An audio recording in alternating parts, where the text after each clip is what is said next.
मान्य सदस्यहरू, प्रतिनिधि सभाको आजको बैठकको कारबाही प्रारम्भ हुन्छ।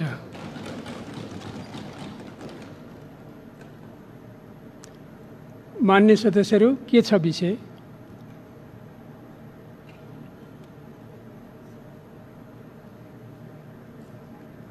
बोल्न चाहनुभएको हो? मान्य श्री मीन बहादुर विश्वकर्मा। सामान्य सभा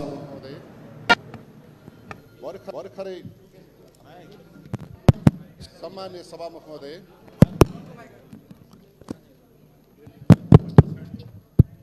सामान्य सभामुख महोदय, भर्खरै गत ज्येष्ठ 10 गते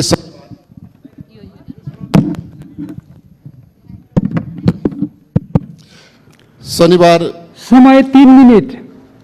सभामुख महोदय, मुलुककै इतिहासमा सबैभन्दा ठुलो त्रासदीपूर्ण कहाली लाग्दो जातीय नरसंहारको घटना पश्चिम रुकुममा भर्खरै ज्येष्ठ 10 गते घटेको छ। सभामुख महोदयसँग म ऐतिहासिक महत्त्वलाई मध्यनजर गर्दै समयको सीमालाई अलिकति बढाउन अनुरोध पनि गर्दै केही कुराहरू राख्न चाहन्छु। 15 गते हामी बजेट प्रस्तुत गर्दैछौँ। आज हामी 13 गते छौँ। समय हामीसँग अभाव छ, तर समय अभाव मात्रै होइन सभामुख महोदय, विश्वभर फैलिएको कोरोना भाइरसले जति संसारका मानिसहरूलाई आतंकित गरेको छ, आज नेपालमा 4 महिनाको अन्तरालमा कोरोनाले 4 जना मात्रैको ज्यान लिएको छ। प्रधानमन्त्रीको हिजोको सम्बोधनबाट पनि एक खालको सन्तोष महसुस गर्नुभएको छ। तर जम्मै 1 घण्टाको रुकुमको त्यो नरसंहार गर्ने आक्रमणबाट 6 जनाको ज्यान लिएको छ, 3 जनाको लास भेटिएको छ र 3 जना अहिले पनि बेपत्ता छन्।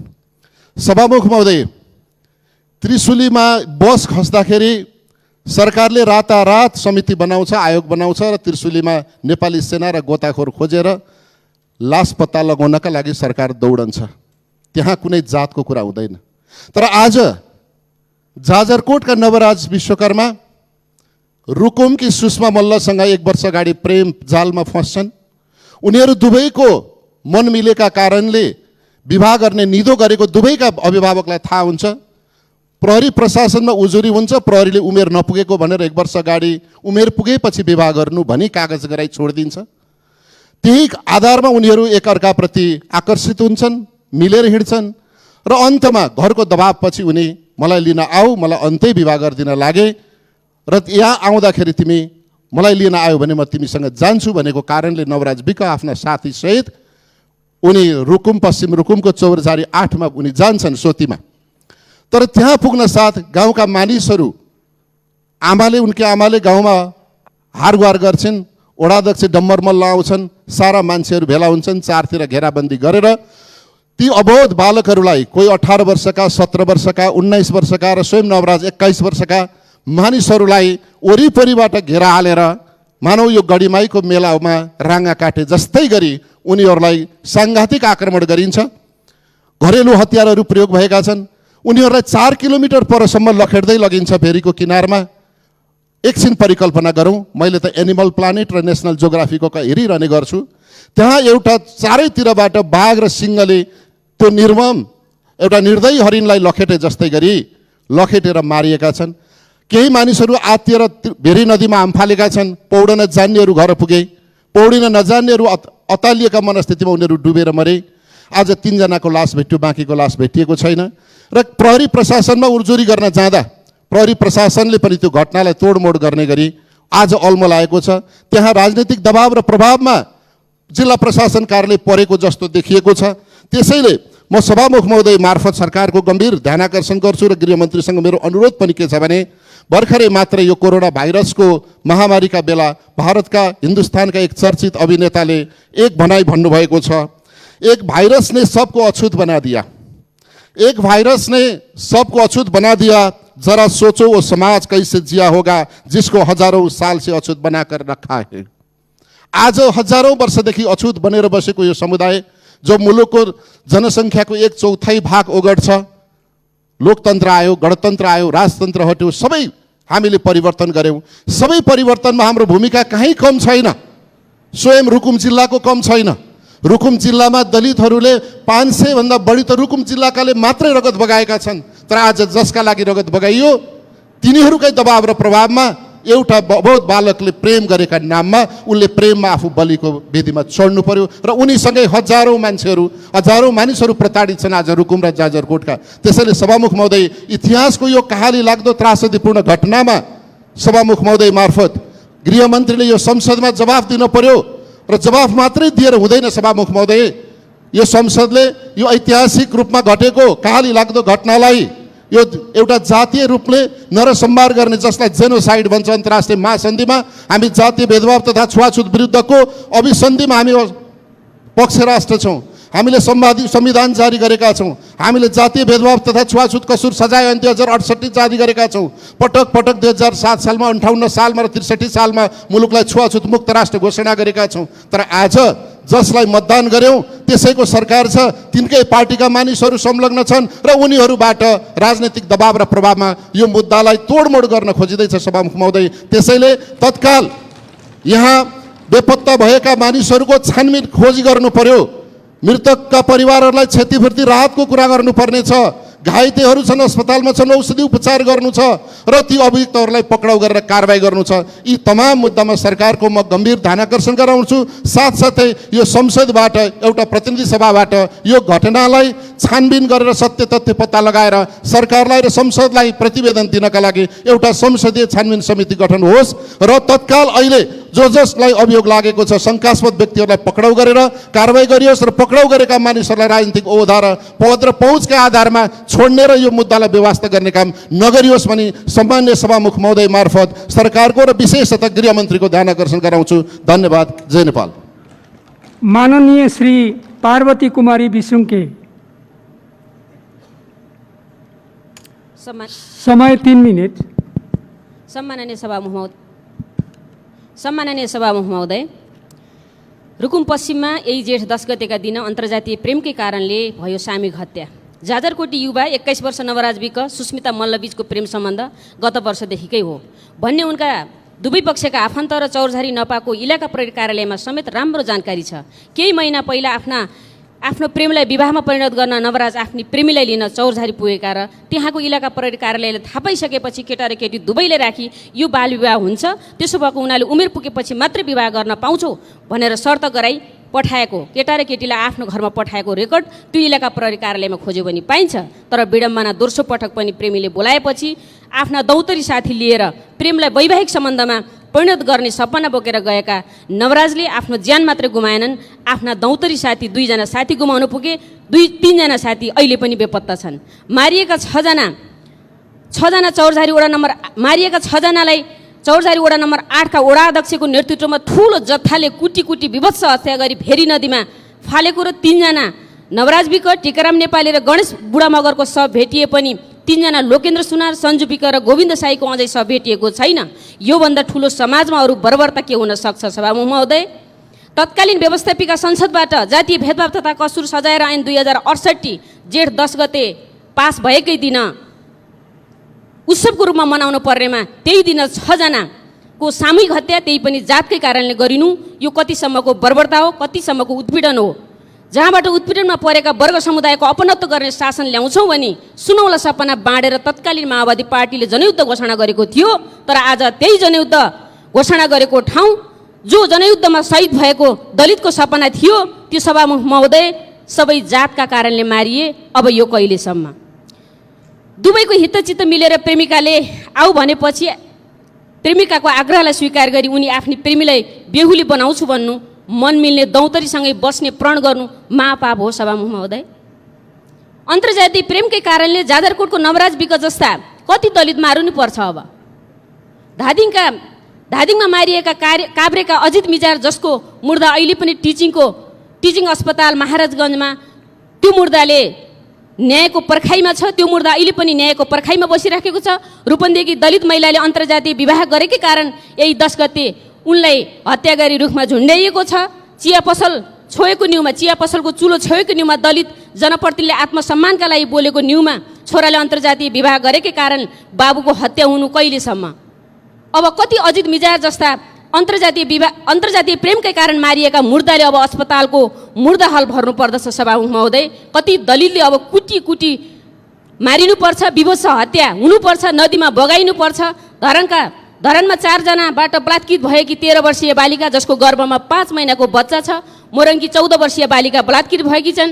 त्यसै गरी पोखराका मोहन सुनारले भाइको क्रिया गर्न सार्वजनिक क्रियापूर्ति भवन पाएका छैनन्। जाजरकोटका अध्यक्ष रामबहादुर सुनार जातकै कारण कुटिएका छन्। यो बर्बरता कहिलेसम्म? म त्यसै कारण भन्दछु, यो सबै घटनाले उग्र रूप लिएको हुनाले यी सबै घटनाको सम्प्रेषण गर्ने संयन्त्र गृह मन्त्रालयमा छ कि छैन सरकारको? त्यसो भएको हुनाले यस घटनालाई धेरै अविलम्ब नगरी, गृहमन्त्रीज्यूले यो कुरालाई धेरै अविलम्ब नगरी 60 लाख दलितले तपाईँको जवाफ कुरेर बसेका छन्। त्यसो भएको हुनाले यसलाई अविलम्ब नगर्नु हुन म अनुरोध गर्दछु। अन्तर्जातीय प्रेम गर्नु सजाय भनेको मारिनु हो सभामुख महोदय। मैले 1 मिनट मात्र सभामुख महोदयको समय मागे। त्यसो भएको हुनाले यो जतिको मानव सभ्यतामाथिको अमानवीय र बर्बरता के हुन सक्छ? हामीले कस्तो व्यवस्था ल्यायौँ? हामीले रगत बगाउनुको मूल्य के थियो सभामुख महोदय? होइन भने अब यो सरकारले यस्ता घटना ठुलो हेरेर बसिराख्ने कि यसलाई चाहिँ यी घटनालाई चाहिँ समाधान गर्न सरकारले चाहिँ आफ्नो कदम चाल्ने? त्यसो भएको हुनाले पनि म के भन्न चाहन्छु त भन्दा, अब हामीले ब्राह्मणवाद अथवा हामीले मन्त्र होइन, हामीले शास्त्र होइन घोटाउने, अब कानुन घोटाउँ सभामुख महोदय। सामन्तवाद घोटाउने होइन, अब समाजवाद घोटाउँ। बर्बरता होइन, भारतीयत्व सिर्जना गर्न सिकाउँ। मानव मार्ने होइन, उसको जिउन पाउने अधिकार भन्ने सिकाउँ। यो पनि स्मरण गराउँदछु सभामुख महोदय। आजको यो राष्ट्र निर्माणमा 20 नकर्चीदेखि 10 वर्ष जनयुद्ध र 62-63 को 19 दिने जनआन्दोलनमा सफल पार्नेमा दलित समुदायको योगदान कम छैन। मलाई यो पनि स्मरण छ, अधिकारको खोजी गर्दै गर्दा अधिकारको तिर्खा नमेटिएर यही देशका नारीहरूले जल समाधि लिएको पनि हाम्रै देश नेपाल हो। त्यसैले म अन्तमा भन्न चाहन्छु, यस गरिमामय सदनमा हामी 60 लाख दलित समुदाय न्यायका भोका छौँ। न्यायकै तिर्खामा भएकाले हामीलाई सरकारले बुको सातु होइन, क्युरिफाई गरेको पानीको व्यवस्था गरियोस्। त्यो भनेको माथि सबै घटनाको सत्य तथ्य छानबिन गरेर पीडितलाई न्यायको प्रत्याभूति दिलाउनका लागि सरकारको तर्फबाट निष्पक्ष र स्वतन्त्र प्रकृतिको उच्च स्तरीय न्यायिक समिति बनाइयोस् र जनताबाट अनुमोदित संसदबाट समेत उच्च स्तरीय संसदीय छानबिन समिति गठन गरियोस् भनी सभामुख मार्फत म नेपाल सरकारलाई ध्यान आकर्षण गराउँछु। धन्यवाद। माननीय श्री रेणुका गुरुङ।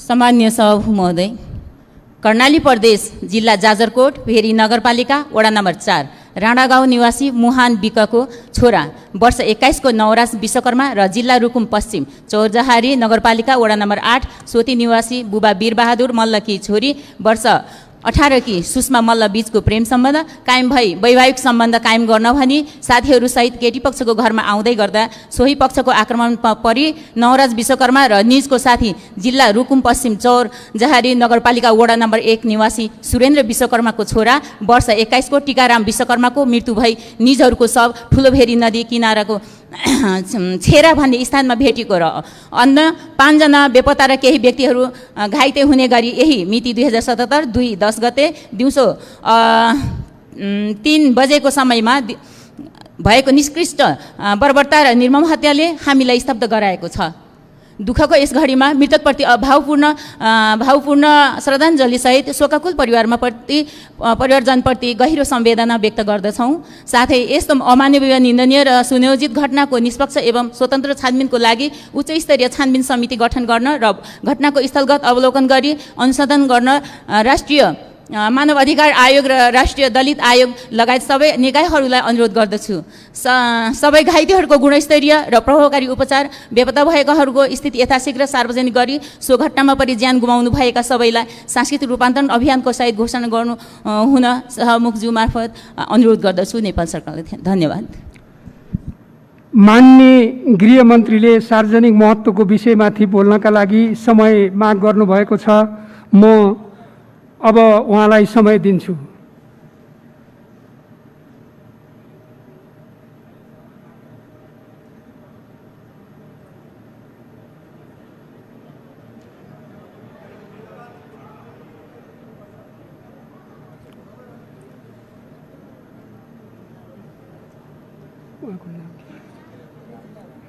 हुन्छ मान्यज्यू, संक्षिप्तमा राख्नुहोस् आफ्नो कुरा।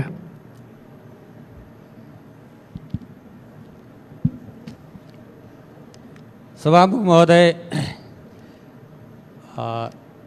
चौरजारी नगरपालिका वडा नम्बर 8मा घटेको दुःखद घटना र त्यसमाथि पनि दलितको कारणले घटेको घटना अझ दुःखद र गम्भीर घटना हो। यो घटना प्रेम सम्बन्धसँग सम्बन्धित छ भन्ने कुरा पनि यहाँ प्रष्ट भइसकेको छ।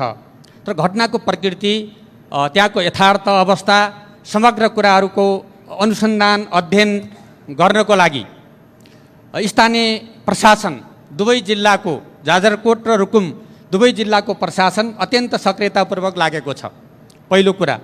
र सत्य तथ्य सार्वजनिक गर्न, ल्याउन, दोषीमाथि कारबाही गर्न हामी सबैले आफ्नो ठाउँबाट मद्दत गरेका छौँ, सहयोग गरेका छौँ र स्थानीय पार्टीहरू, स्थानीय सरकार सबै त्यसमा सहयोगी भनेर अगाडि गएको अवस्था हो सभामुख महोदय।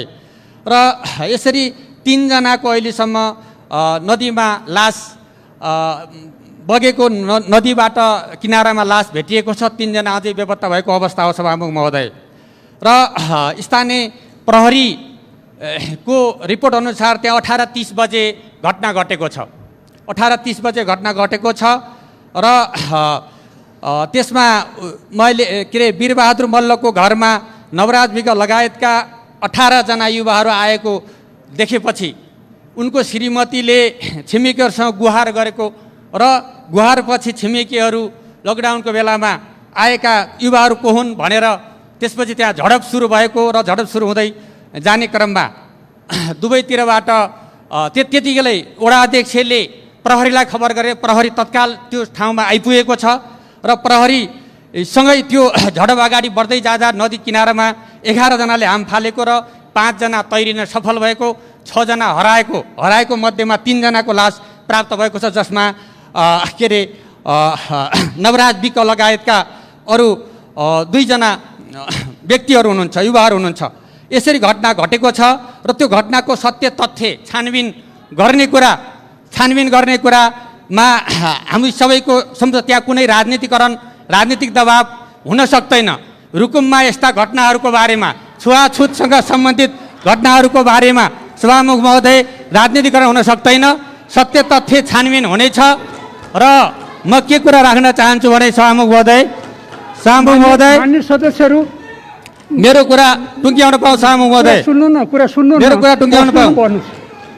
मेरो कुरा टुङ्ग्याउन पाऊँ सभामुख महोदय।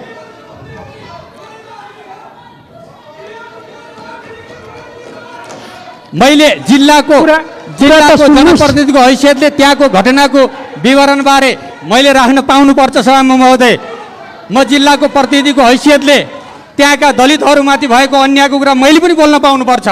मैले बोल्न नपाउने कुरा मान्य सदस्यहरू महोदय मैले पनि बोल्न पाउनुपर्छ। त्यहाँ भएको घटनाको बारे मैले पनि बोल्न पाउनुपर्छ। संक्षिप्तमा बोल्नुहोस्, सम्हालिनुहोस्।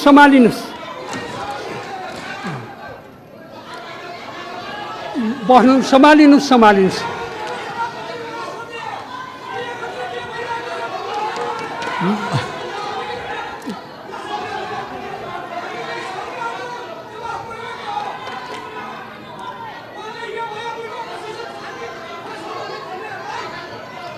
ठिक छ, उहाँको भनाइ टुङ्ग्याउन दिनुहोस्, सम्हालिनुहोस्, बस्नुहोस्। सभामुख महोदय, त्यहाँ 12 जना अहिले प्रहरीले गिरफ्तार। म त्यहाँको त्यस क्षेत्रको सांसद भएको नाताले त्यहाँको अवस्थाको बारेमा यो मैले यहाँ राख्नु मेरो आफ्नो अधिकारको कुरा हो सभामुख महोदय। म त्यहाँको जनप्रतिनिधि हुँ, त्यहाँका दलितहरूको जनप्रतिनिधि हुँ, म त्यहाँको जनताको जनप्रतिनिधि हुँ। मैले राख्न पाइँदैन, घटनाको बारेमा राख्न पाइँदैन। यो कुन नियमावली छ सभामुख महोदय? सभामुखले दिएको समयमा बोल्दै गर्दा आपत्ति गर्ने कुन नियमावली छ सभामुख महोदय? मान्य सदस्यहरू अहिले बस्नुहोस्। यसलाई यो निकै गम्भीर घटना हो। यसको तपाईँहरूले बोलेपछि मेरो गम्भीर ध्यान आकर्षण भएको छ। उहाँको भनाइ टुङ्ग्याउन दिनुहोस्। हजुर,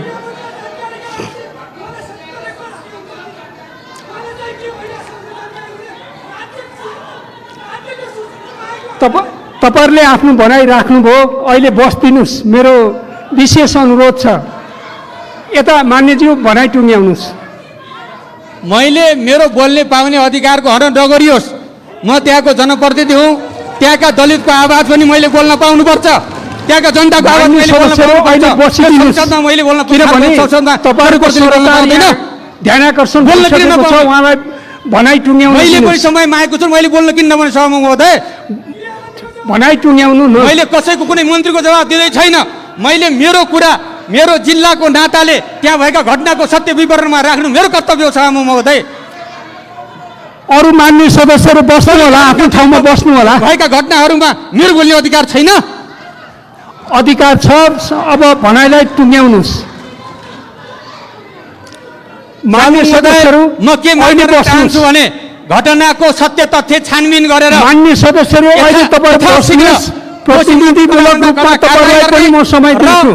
अहिले बस्नुहोस्। सार्वजनिक गर्नको लागि संसदीय समिति बनाउँदा पनि बनाएर वा अन्य समितिहरू बनाएर भने यसको छानबिन गर्नुपर्छ, स्तरगत अध्ययन गरेर छानबिन गर्नुपर्छ भन्ने माग पनि म गर्न चाहन्छु। अहिलेलाई तपाईहरु बस्नुहोस्।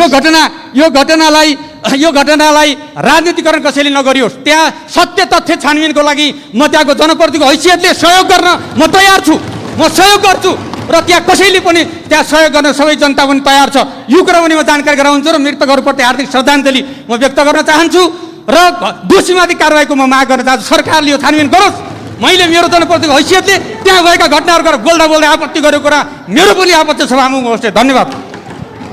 मान्य सदस्यहरू अरू सबै बस्नुहोस्। एकजनाले चाहिँ आफ्नो भनाइ 1 मिनेटमा राख्नु होला।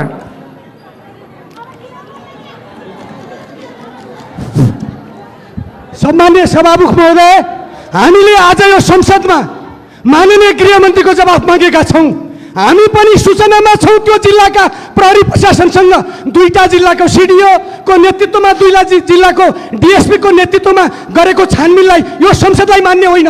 यो अन्तर्राष्ट्रिय जगतकै आज नेपाली हाम्रो हरेक परिवर्तन क्रान्तिलाई चुनौती दिने अपराध हो। मानव जातिमाथि भएको विवत्स हत्या हो। सिङ्गो नेपालको दलित आन्दोलनका विरुद्धमा छ। हाम्रो कुनै आपत्ति होइन। मान्य सांसदज्यूहरूले आफ्नो जिल्लाका बारेमा बोल्न पाउनुहुन्छ, आफ्नो मत राख्न पाउनुहुन्छ, आफ्नो दृष्टिकोण राख्न पाउनुहुन्छ। जिल्ला भएका कारणले, पूर्व गृहमन्त्री भएका कारणले उहाँलाई सूचना पनि होला। त्यो भोलि छानबिनको क्रममा हुन्छ। गृहमन्त्रीज्यूसँग के सूचना छ त्यो कुरा संसदलाई जानकारी पाउँ भन्ने हामीले अनुरोध मात्रै गरेका हौँ। हामीलाई थाहा छ 2टा गृहमन्त्री जाजरकोट र त्यसै गरी पश्चिम रुकुमको 2टा गृहमन्त्री मिलेर त्यो घटनालाई त्यही लेभलमा पुर्याउँदैछन् भन्ने कुरा हामीले पनि सूचना पाएका छौँ। तर हामीले पहिला गृहमन्त्रीको जवाब चाहेका छौँ। त्यसपछि फर्दर कदम हामी अगाडि बढाउँछौँ सभामुख महोदय। तसर्थ यो घटनाको सत्य तथ्य छानबिनका निम्ति मान्य सदस्यहरू बसौँ। यहाँ मान्य गृहमन्त्रीज्यू आउनु भएको छ, उहाँले बोल्नुहुन्छ। उहाँको भनाइहरू सुनौँ, सम्हालिनुहोस्। सबै मान्य सदस्यहरूलाई मेरो विशेष अनुरोध के छ भने सम्हालिनुहोस् र मान्य गृहमन्त्रीको भनाइ सुन्नुहोस्। मैले गृहमन्त्रीलाई बोल्नका लागि समय दिन सुरु गरिसकेको छु। त्यसकारण म सबै मान्य सदस्यहरूलाई विनम्रतापूर्वक अनुरोध गर्छु कि तपाईँहरू बस्नुहोस्, सम्हालिनुहोस्।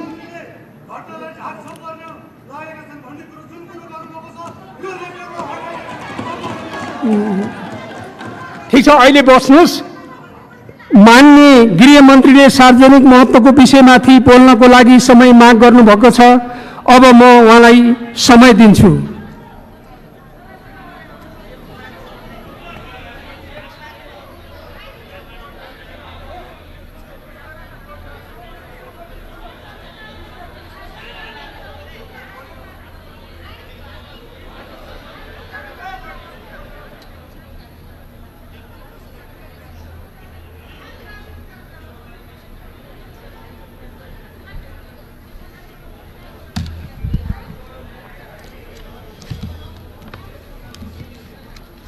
सम्मान्य सभामुखज्यू, यही जेठ 10 गते रुकुम पश्चिम चौरजारी नगरपालिका वडा नम्बर 8 मा भएको घटनाका सम्बन्धमा नेपाल सरकारको गम्भीर ध्यान आकर्षण भएको छ। उक्त घटनाप्रति दुःख व्यक्त गर्दै मृतकका परिवारमा संवेदना प्रकट गर्दछु। साथै घटनाका सम्बन्धमा हालसम्मको विवरण सम्मानित सदन समक्ष पेश गर्ने अनुमति चाहन्छु।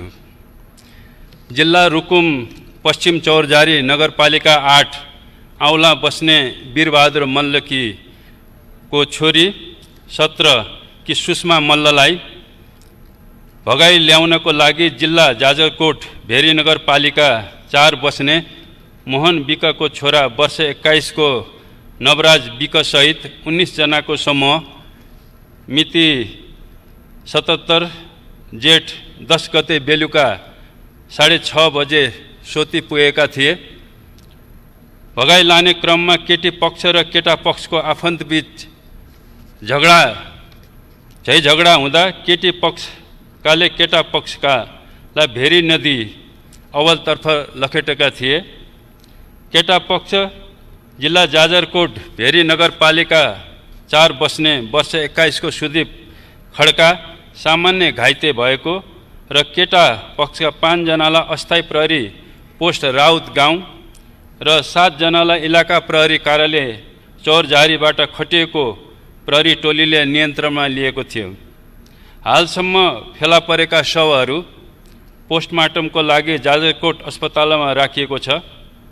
जेठ 10 गते राति 10 बजे निज नवराज विकको शव जिल्ला जाजरकोट भेरी नगरपालिका 4 स्थित भेरी नदीको बीच भागमा फेला परेको।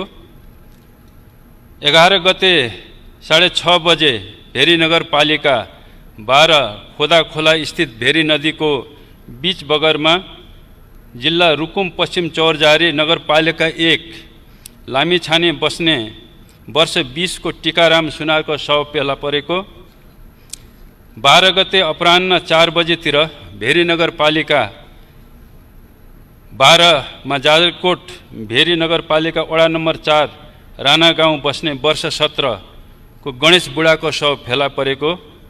हालसम्म फेला नपरेको र खोजी कार्य जारी रहेको छ। जिल्ला जाजरकोट भेरी नगरपालिका वडा नम्बर 11 को लोकेन्द्र सुनार वर्ष 18, ऐजन को गोविन्द साई वर्ष 17, ऐजन वडा नम्बर 4 को सञ्जु विक वर्ष 17 र बेपत्ताहरूको खोजी कार्यको लागि गोताखोर समेत परिचालन गरिएको छ। नवराज विक सहित समूहमा गएको जिल्ला रुकुम पश्चिम चौरजारी नगरपालिका 1 बस्ने गोपाल बुढाथोकी बीच बाटोबाट फर्किएको भनी निजले प्रहरीलाई जानकारी गरेको। घाइते सुदीप खड्काको मिसन अस्पताल चौरजारी उपचार गरी डिस्चार्ज भइसकेको। केटा पक्षका सम्पर्कमा आएका सबै 12 जनालाई इलाका प्रहरी कार्यालय चौरजारीबाट जिल्ला प्रहरी कार्यालय जाजरकोटमा बुझाई सामान्य सोधपुछपछि आफन्तको जिम्मा लगाइएको। केटी पक्षका ऐजन 8 बस्ने वर्ष 40 को वीरबहादुर मल्ल युवतीको बुवा, प्रकाशी मल्ल युवतीकी आमा, सुषमा मल्ल युवती, वडा अध्यक्ष डम्बर मल्ल, प्रत्यक्ष घटनामा संलग्न भनिएका सन्तोष मल्ल, मोहन पुन मगर, रमेश मल्ल सहित 12 जनालाई प्रारम्भिक अनुसन्धान र सोधपुछको लागि प्रहरी नियन्त्रणमा लिएको छ।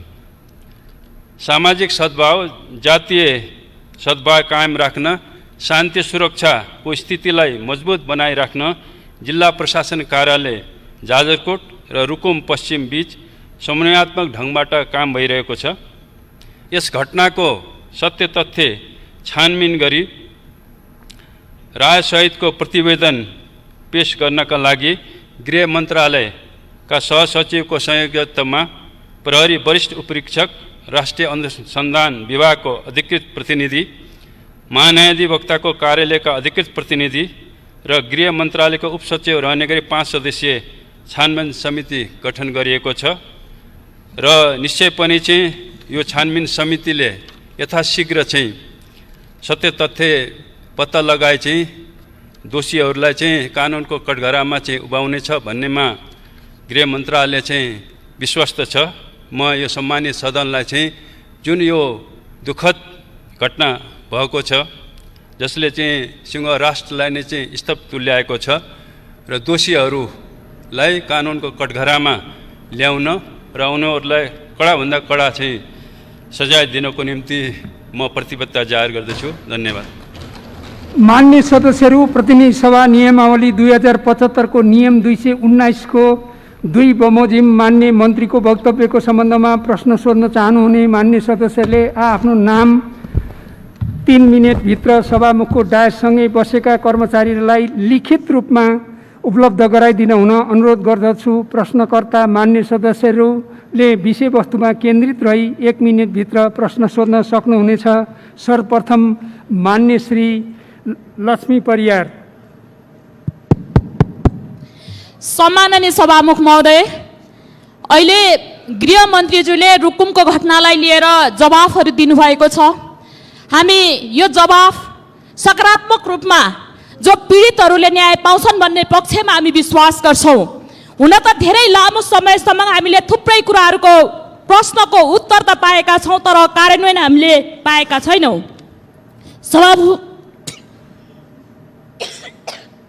सभामुख महोदय, अहिले मान्य गृहमन्त्रीज्यूले वडा अध्यक्ष सहित छानबिनमा पक्राउमा परेका छन् भन्नुभयो, तर हामीलाई सुन्नमा आएको छ अहिले वडा अध्यक्ष निस्केका छन्।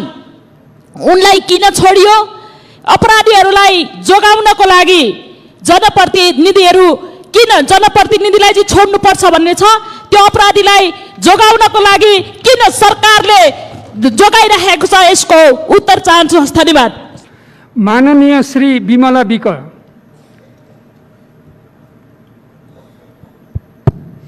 सामान्य सभामुखज्यू, मान्य गृहमन्त्रीजीले जुन प्रतिबद्धता जाहेर गर्नुभएको छ यसको लागि उहाँलाई म धेरै धेरै धन्यवाद दिन चाहन्छु। तर यो घटना सन्दर्भ हेर्दा के देखिन्छ भने सामान्य सभामुखज्यू, मैले बिहान मात्र इन्टरभ्यू सुनेको थिएँ। सम्बन्धित जिल्लाको सिडिओ साहबले के भन्नु भएको छ भने यो जातीय विभेदको घटना हो कि होइन अनुसन्धान गर्दैछौँ भन्नुहुन्छ। सम्बन्धित नगरपालिकाको मेयर साहबले के भन्नुहुन्छ भने यो जातीय विभेदको घटना हो कि होइन हामी अनुसन्धान गर्छौँ, कसैले यसलाई जातीय विभेदको भनेर अतिरञ्जित गर्यो भने हामीलाई असह्य हुन्छ भन्नुहुन्छ। भनेपछि भन्न खोजेको के हो सामान्य सभामुखज्यू, यो कुनै पनि हालतमा अरू कुनै हिसाबले तोडमोड गर्न नमिल्ने घटना हो भन्ने कुरा मलाई लागिरहेको छ। अर्को हिसाबले अघि पूर्वोक्त मान्यज्यूले पनि भन्नुभयो नदीमा हाम फालेका मान्छेहरू भन्ने सन्दर्भको कुरा आयो, तर प्रत्यक्ष घाइतेहरूले अहिले के भनिरहनु भएको छ भने केही साथीहरू नदीमा हाम फाल्यौँ, हामीलाई माथिबाट ढुङ्गा हानियो, माथिबाट लाठी हानियो, माथिबाट विभिन्न खालको हतियारहरू प्रयोग गरेर मृत्यु भएको भन्ने कुरा घाइते भएका मध्येबाट भनिरहनु भएको छ। भनेपछि म यहाँहरूलाई सम्मानित सदनमा के कुरा अनुरोध गर्न चाहन्छु भने यो घटना अरू कुनै पनि हिसाबले नभएर विशुद्ध रूपमा जातीय विभेदका आधारले भएको घटना हो। यसलाई त्यही मर्मका साथ अगाडि लानुपर्छ। राज्यले यसमा शुद्ध संवेदनशीलता कायम गरिरहनुपर्छ। आज संसद मात्र होइन सिङ्गो संसारले हामीलाई हेरिरहेको छ कि नेपालले। माननीय श्री देवप्रसाद तिमल सेना। सम्मानीय सभामुख महोदय, भर्खर रोल्पाको घटनाको बारेमा त गृहमन्त्रीज्यूले जवाफ दिनुभयो। त्यस्तै रौतहटमा पनि 2077 साल 9 गते राति 12 बजे 12:30 बजे मोहम्मद अफ्ताब आलमको घरमा र शेख फजिले हकको घरमा गुन्डाको शैलीमा 40-50 जना को गयो थाहा छैन। त्यहाँको चाहिँ मेयरले चाहिँ सोद्धाखेरि सिडिओ र एसपीलाई तपाईँहरूको पुलिस कोही आएको छ भन्दा आएको छैन, थाहा छैन। त्यो कहाँबाट गयो? त्यहाँ लुटपाट गरिएको छ, ढोका तोडफोड गरिएको छ। उहाँलाई चाहिँ पूर्व मन्त्री माननीयलाई कारागारमा राखिएको छ, मुद्दाको पूर्वपक्ष हुँदैछ र उहाँको घरमा पाउने 1 बजे तोडफोड गरेर बुढापाका 70 वर्ष 80 वर्षको मान्छेलाई कुटिएको छ। नवीन बन्नीको घरमा उहाँको श्रीमतीलाई पिटिएको छ र उहाँलाई चाहिँ लुटपाट पनि भएको छ। त्यो अहिलेसम्म मान्य सदस्यहरू, फेरि पनि म विशेष अनुरोध गर्दछु सम्बन्धित घटनामा नै केन्द्रित रहेर प्रश्न सोधिदिनु होला। मान्य श्री नीरा देवी जैरू।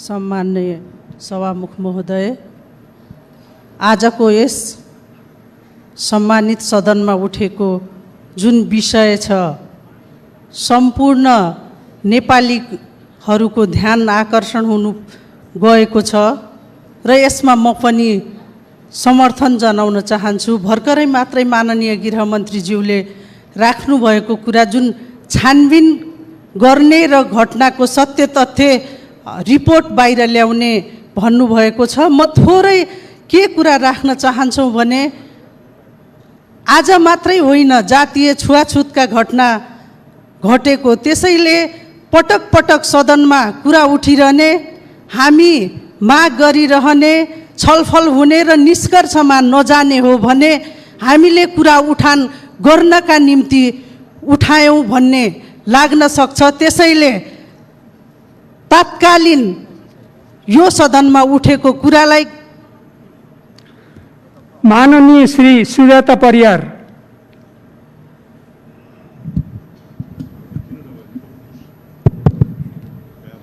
सम्माननीय सभामुख महोदय मार्फत मेरो गृहमन्त्रीज्यूलाई प्रश्न छ, जिज्ञासा छ। जाजरकोट निवासी नवराज विक र रुकुम निवासी सुषमा मल्लबीच रहेको प्रेम सम्बन्धलाई विवाहमा परिणत गर्दाखेरि केटी पक्षको आमा लगायत अन्य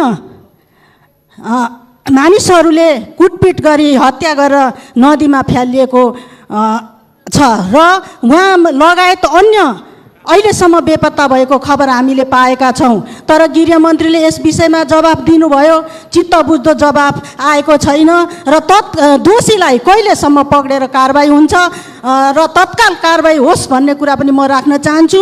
र अहिलेसम्म चाहिँ नि यहाँ जानकारी भएसम्म सहसचिवको संयोजकमा छानबिन समिति भनेर भन्नुभयो, किन संसदीय छानबिन समिति बनाउन कन्जुसाइ गर्ने हो गरेको? माननीय श्री विमला विश्वकर्मा। सम्माननीय सभामुख महोदय, रुकुम पश्चिमको घटनाले अमानवीयताको पराकाष्ठ नागेको छ। छुवाछुत मुक्त राष्ट्र घोषणा भइसके पनि जति नियम कानुन बने पनि किन सानो जात भएकै कारण मारिन्छन् दलितहरू? अन्तर्जातीय विवाह गरेकै कारण कति दलितका छोराछोरीले ज्यान गुमाउनु पर्ने हो? रुकुम घटनामा नवराज विक सहित 3 जनाको ज्यान गएको छ, 3 जना हराइरहेका छन्। यो देश अन्धा कानुन भएको देश हो। ब्राह्मणवाद कहिलेसम्म हावी हुने यो देशमा?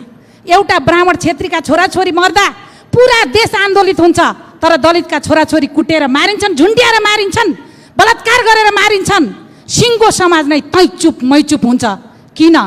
म गृहमन्त्रीज्यूलाई प्रश्न गर्न चाहन्छु, यति बेला गृह मन्त्रालयले नै दोषी उप कडा कारबाही गर्नका निम्ति केन्द्रबाटै अनुसन्धान टोली पठाइसक्नु पर्ने हो, उच्च स्तरीय छानबिन समिति बनाइसक्नु पर्ने हो, तर त्यसो भइरहेको देखिएको छैन। माननीय श्री आशा कुमारी विक। सम्माननीय सभामुख महोदय, सभामुख मार्फत म गृहमन्त्रीज्यूलाई प्रश्न गर्न चाहन्छु।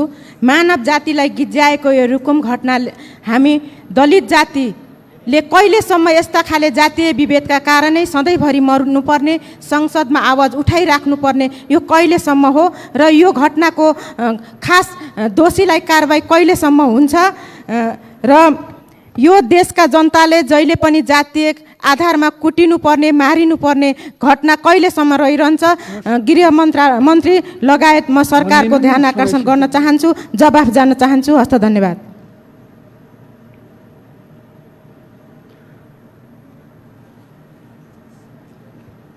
माननीय श्री प्रकाश रसाइली स्नेही। सम्मान्य सभामुख महोदय, यो एउटा घटना होइन, अपराध हो। सभामुख महोदय, हामीले गृहमन्त्रीज्यूको जवाफ मागिरहेका छौँ र प्रश्नै हामीले के भनेका छौँ भने संसदीय छानबिन समिति गठन होस्। अझ पनि रुकुम र जाजरकोटका सङ्घीय संसदको सहभागितामा संसदीय छानबिन समिति गठन होस् र त्यो समितिले यसको छानबिन गरोस्। दोस्रो कुरा, स्थानीय वडा अध्यक्ष डम्बर बहादुर मल्लको नेतृत्वमा यो सबै घटना घटेको छ। बिहान मात्रै त्यहाँ प्रहरी प्रमुखसँग सम्पर्क गर्दाखेरि उहाँले किटानी जारी आएको छैन भन्नुभयो। सभामुख, यो संसारलाई थाहा भइसक्यो फौजदारी अभियोग जस्तो कसुरका विषयमा किटानी जाहेरी आउनुपर्ने हामीलाई सूचना प्राप्त भएको छ। घर परिवारका मान्छेलाई प्रेसर गरेर मुद्दा नचलाउनु, थोरैभन्दा थोरै मान्छेलाई थुनेर त्यो 18 जना मान्छेलाई लखेट्ने, 3 जना मान्छे बेपत्ता हुने, 3 जना मान्छेको हत्या हुने, 5 जना मान्छे घाइते हुनका निम्ति कति बल प्रयोग भएको छ त्यो वडाको, चौरधारी वडाको हामी सहजै आकलन गर्न सक्दछौँ। त्यसैले सम्मान्य सभामुख महोदय, शक्तिशाली संसदीय छानबिन समिति, त्यो पनि दुईटै जिल्लाका जनप्रतिनिधिको, सङ्घीय जनप्रतिनिधिको सहभागितामा गठन। माननीय श्री उमाशङ्कर अर्गरिया। सामान्य सभामुख महोदय, अहिले भर्खरै गृहमन्त्रीज्यूले जुन अभिव्यक्ति दिनुभएको छ, उहाँले के भन्नुभयो भने केटाले केटीलाई भगाएर लानुभयो। यसबाट के स्पष्ट हुन्छ? भगाएर लगेको छ केटाले कि प्रेममा दुवैजना मिलेर गएको हो? यथाशीघ्र सदनको ध्यान र हामी उहाँको अभिव्यक्तिबाट मलाई के लाग्यो भनेर कि भगाउनुको अर्थ 3वटा 4वटा हुन्छ। एउटा अपहरणको सिलसिलामा भगाएर जाने हो र एउटा प्रेममा आफू राजी खुसी दुईजना जाने हो। त्यो स्पष्ट गृहमन्त्रीज्यूबाट पाऊ। अर्को, अनुसन्धानको सिलसिला जब सुरुवातै भइराखेको अवस्थामा वार्ड अध्यक्ष छोड्नु कतिको न्यायपूर्वक छ? म स्पष्ट हुन चाहन्छु, गृहमन्त्रीबाट जवाब पाऊँ। माननीय श्री बिन्दा पाण्डे।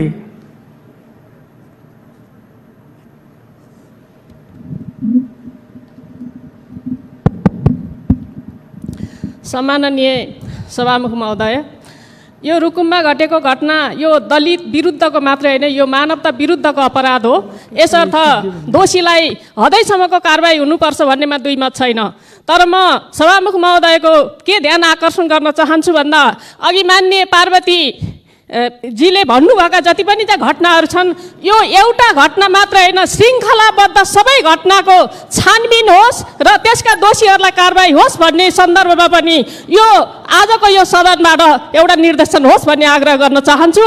र त्यो बालिका जो छ उसलाई पनि यो अहिलेको प्रेसरले गर्दाखेरि अरू घटना घट्न सक्छ, त्यसको बारेमा यो साइकोसोसियल काउन्सिलिङको बारेमा पनि सरकारले ध्यान दियोस्, आग्रह गर्न चाहन्छु। धन्यवाद। माननीय श्री खगराज अधिकारी। सम्माननीय सभामुख महोदय, मानव सभ्यतालाई गम्भीर चुनौती दिने अपराधिक घटना जो रुकुम, पश्चिम रुकुम र जाजरकोटको सन्दर्भ जोडेर भएको छ, म मृतकहरूप्रति भावपूर्ण श्रद्धाञ्जली अर्पण गर्न चाहन्छु। अपराधीलाई कडाभन्दा कडा कारबाहीको माग गर्न चाहन्छु र यस्ता अपराधहरू कुनै पनि हालतमा दोहोरिन नदिन सरकारको प्रतिबद्धता म चाहन्छु र गृहमन्त्रीज्यूलाई म निवेदन गर्न चाहन्छु, कुनै पनि हालतमा जुनसुकै स्रोत साधन या पावर प्रयोग गरेर अपराध ढाकछोप गर्ने काम नगरियोस्। दलित समुदायमाथिको यो अत्याचार, निर्ममतापूर्वकको अत्याचार, मानव हत्यालाई कुनै पनि हालतमा छुट नदियोस् भन्ने पनि म जोरदार माग गर्न चाहन्छु। यो मानव सभ्यता र नेपाली समाजलाई कलङ्क हो र यो कलङ्कलाई सदा निमिट्यान्न पार्ने प्रतिबद्धता पनि चाहन्छु। धन्यवाद। मान्य श्री प्रेम सुवाल।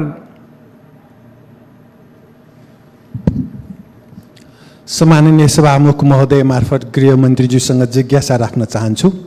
प्रजातन्त्रको यो लामो समयसम्म पनि पक्षपात यथावत रहेको र प्रजातन्त्रलाई जगदेखि अभ्यास गराउनु पर्नेमा सत्तापक्ष र सत्तामा गएका पार्टीहरूमा कमजोरी देखिएको यसले देखाउँछ यो घटनाले। र साथसाथै र रुकुममा जुन घटना घट्यो यो वर्ग सङ्घर्षको आँखाले पनि हेर्नुपर्ने हुन्छ। वर्ग सङ्घर्ष अझ चालु छ भनेर पनि यसले देखाउँछ र प्रजातन्त्र र प्रजातान्त्रिक पार्टीहरूलाई यसले एउटा चुनौती पनि दिएको छ र साँचो अर्थमा प्रजातान्त्रिक काम भएकै छैन र निष्पक्ष ढङ्गले, पक्षपात रहित ढङ्गले काम गर्ने बन्दोबस्त भएको छैन भन्ने कुरा यसले देखाउँछ र यस घटनाको निष्पक्ष छानबिन गरी दोषीलाई कारबाही गर्नु आवश्यक छ। धन्यवाद। माननीय श्री बालकृष्ण खाँड।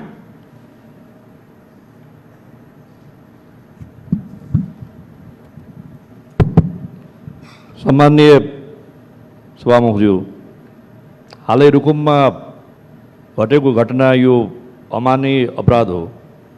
जातीय विभेद, मानव अधिकारको हनन र मानवको जीवनको नै यो समाप्त गर्ने अत्यन्तै गम्भीर अपराध हो र यो अपराधलाई ढाकछोप गर्ने काम नहोस् र अहिले यहाँ गम्भीरतापूर्वक बहस भइरहेको छ र 18 जना युवाहरू आए केटा पक्षका र कतिजनाले लखटे त उनीहरू खोला तल्नलाई नदीमा हाम फाले हो कि उनीहरूलाई चाहिँ नि भयङ्करै आक्रमण गरेर चाहिँ नि सङ्घातिक आक्रमण गरेका कारणले उनीहरू नदीमा जानु पर्यो।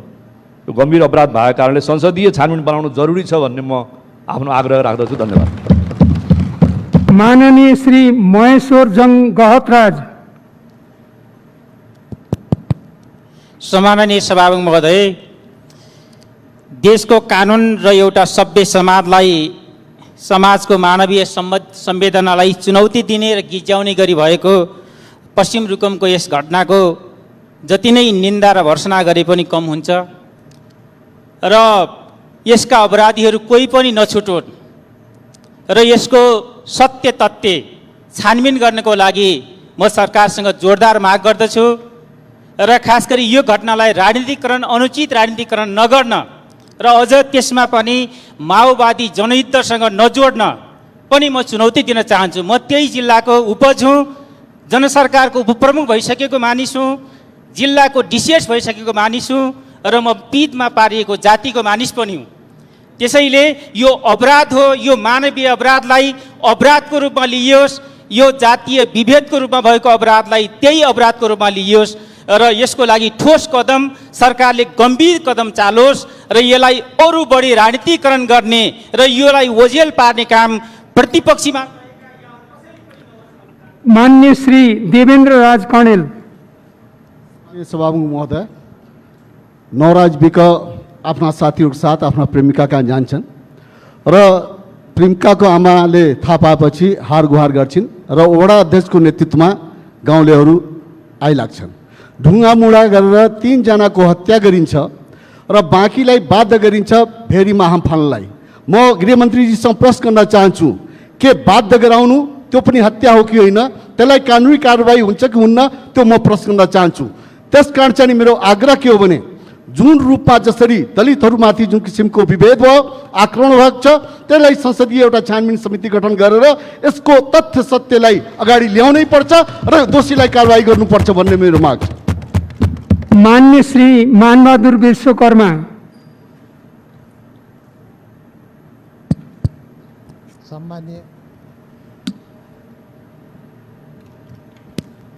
सम्माननीय सभामुख महोदय, यो दुःखद घटनाका विषयमा गृहमन्त्रीजीले चाहिँ यहाँ आफ्नो केही स्पष्टीकरण दिइसक्नु भएको छ र त्यो स्पष्टीकरणका सम्बन्धमा मलाई के भन्नु छ भन्दामा उहाँले ती चाहिँ भने जाजरकोटबाट गएका मान्छेहरू चाहिँ नदीमा हाम फाले भन्नुभयो। हाम फाले मात्रै भनेर चाहिँ यो अपूर्ण शब्द भयो। उनले किन हाम फाले, उसको हाम फाल्नेका कारण के थियो?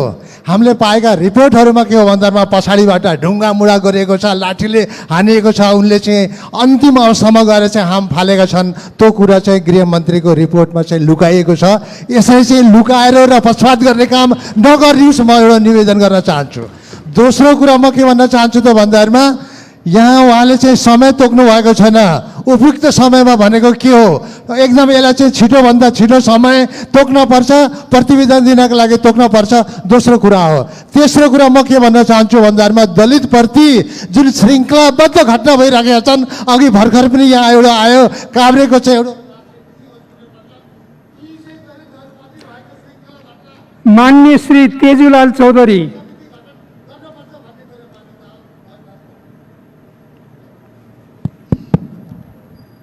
सम्मानीय सभामुख महोदय,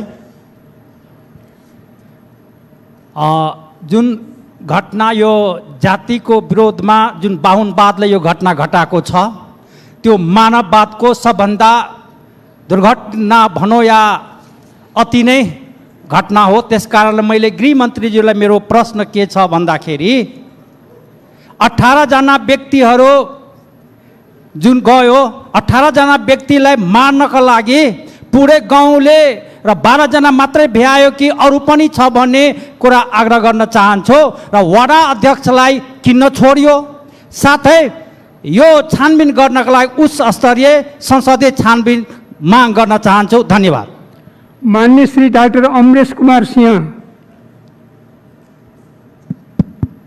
सम्मानीय सभामुख महोदय, वास्तवमा जुन रुकुम पश्चिममा जुन घटना घटेको छ, संसदले जति गम्भीरताले लिनुपर्ने म त्यति देख्दैन। किनकि हामी यो कस्ता गणतन्त्रमा कस्ता संविधानको तहत यहाँ छलफल गरिराखेका छौँ कि दलितको मुद्दा दलितले उठाउनु पर्ने, बाँकी ठुलो नेताहरूले उठाउनु नपर्ने। दोस्रो कुरा, जहिले पनि गृहमन्त्रीको जवाबसँग म सन्तुष्ट छैन, किनकि जब यो गृह मन्त्रालय अन्तर्गत छानबिन छ भने त्यो घटनालाई ढाकछोप गर्नलाई बनाइन्छ। त्यस कारणले संसदीय छानबिन समिति गठन होस्, त्यसपछि मात्रै घटनाको सत्य तथ्य बाहिर आउँछ।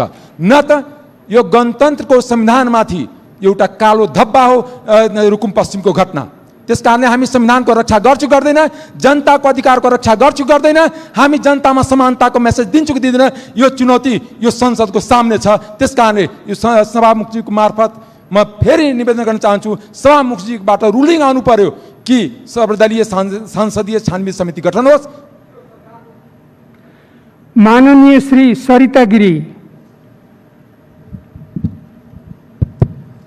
सम्माननीय सभामुख महोदय, इस दुर्दांत और दर्दनाक घटना के बाद आज देश भर की दलित समुदाय और न्याय प्रेमी जनता इस संसद के तरफ देख रही है कि संसद किस ढंग से प्रस्तुत होता है।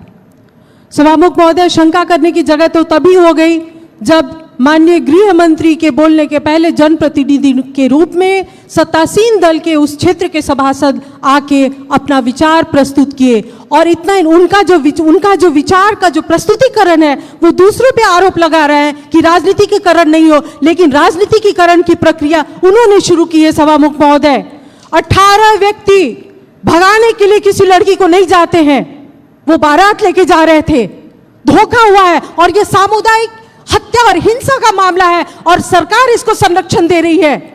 इसीलिए ऐसी घटना की छानबीन जिस ढंग से वड़ाध्यक्ष को छोड़ा गया है, क्या 24 घंटा नहीं होते ही सरकार ने अनुसंधान पूरा कर लिया?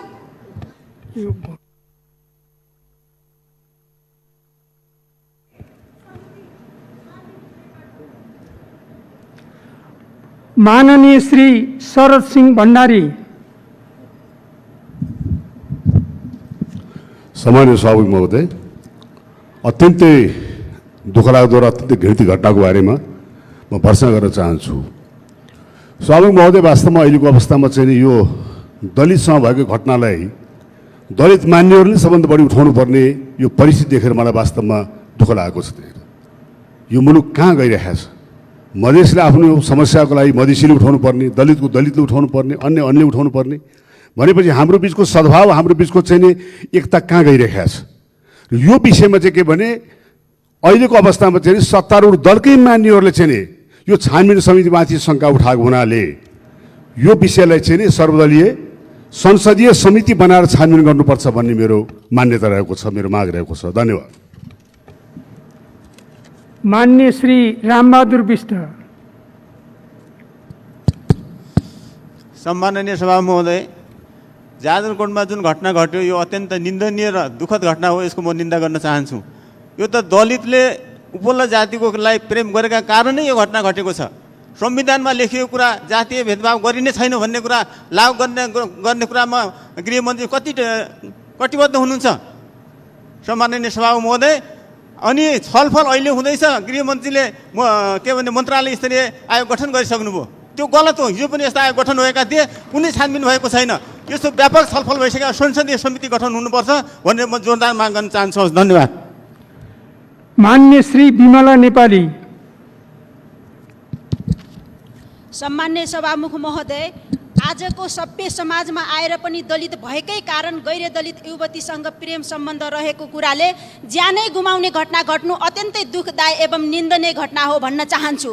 सभामुख महोदय, यो घटनामा संलग्न सबै दोषीहरूलाई जातीय छुवाछुत भेदभाव कसूर सजाय ऐन 2068 अन्तर्गतको कानुनी दायरामा ल्याई हदैसम्मको सजायको कारबाही गरियोस् भन्ने म नेपाल सरकारका गृहमन्त्रीसँग जोरदार माग गर्दछु। धन्यवाद। मान्य श्री दुर्गा कुमारी विश्वकर्मा।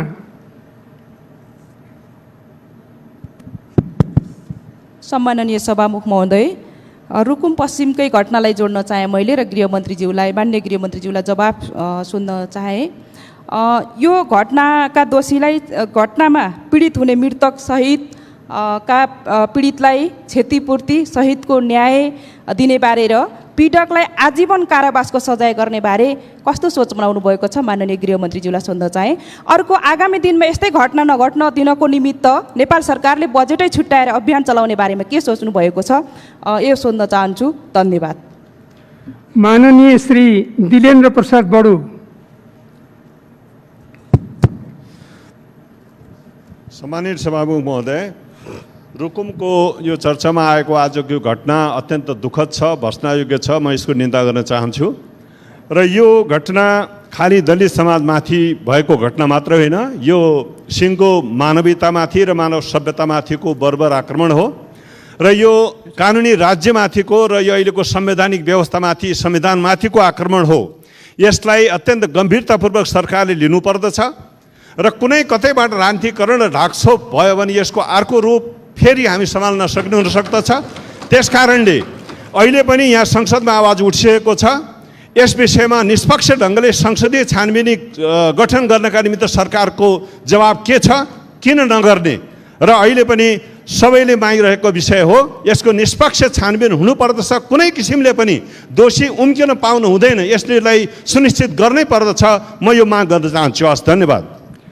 माननीय श्री दुर्गा पौडेल।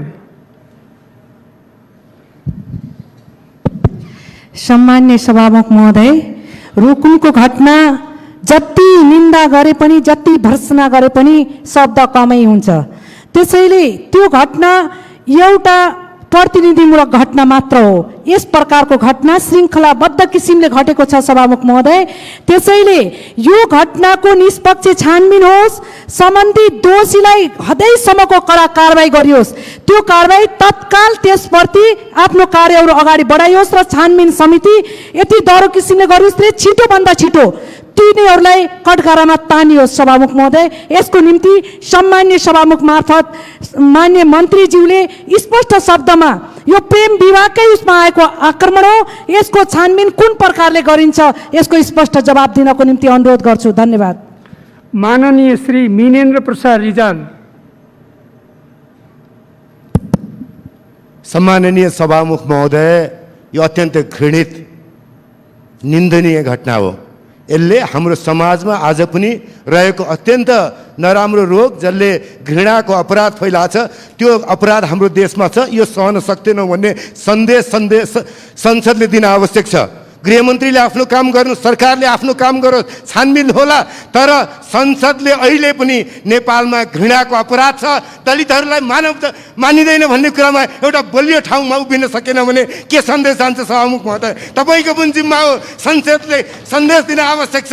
त्यो सन्देश दिने अवसर पनि हो कि नेपालले अब यो सहँदैन भनेर त्यो अनुरोध गर्छु। धन्यवाद। मान्य श्री गोपाल बहादुर बम।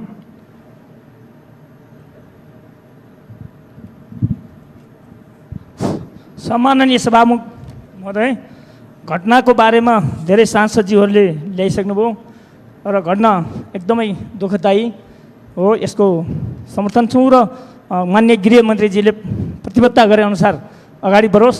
तर प्रतिपक्षका साथी र सत्तापक्षका साथीलाई यसलाई जुवा खेले जस्तै यो गर्न हुँदैन जस्तो लाग्छ। कुनै पनि घटनामा राजनीतिकरण गर्यो भने, कुनै पनि घटनामा बोल्यो भने, या संसदभित्र यसरी हामीले लियौँ भने त्यो घटना झन् ओझेल हुनसक्छ भन्ने कुरा म अनुरोध गर्न चाहन्छु। सत्ता छ, सरकार छ, मन्त्री हुनुहुन्छ, न्यायाधीश हुनुहुन्छ, वकिल हुनुहुन्छ, पुलिस छ, प्रशासन छ, सबै हामीले बनाएको छ, संरचना छ। संरचनाले निर्णय गर्छ र संरचनाले आउँछ। अहिले नै कसैलाई गृहमन्त्रीलाई दोष दिइहाल्नुपर्ने, कसैले सांसदलाई दोष दिइहाल्नुपर्ने, कसैले सत्ता पक्ष भनेर जुवारी खेल्नुपर्ने अवस्था होइन जस्तो लाग्छ। त्यसकारण घटनाको निष्पक्ष छानबिन हुनका लागि र घटनालाई दोषीलाई कारबाही गर्नका लागि मेरो समर्थन छ, म अनुरोध गर्न चाहन्छु। हवस्, धन्यवाद। मान्य सदस्यहरू, अब मान्य गृहमन्त्रीलाई उक्त प्रश्नहरूको सम्बन्धमा जवाफ दिन अनुमति दिन्छु।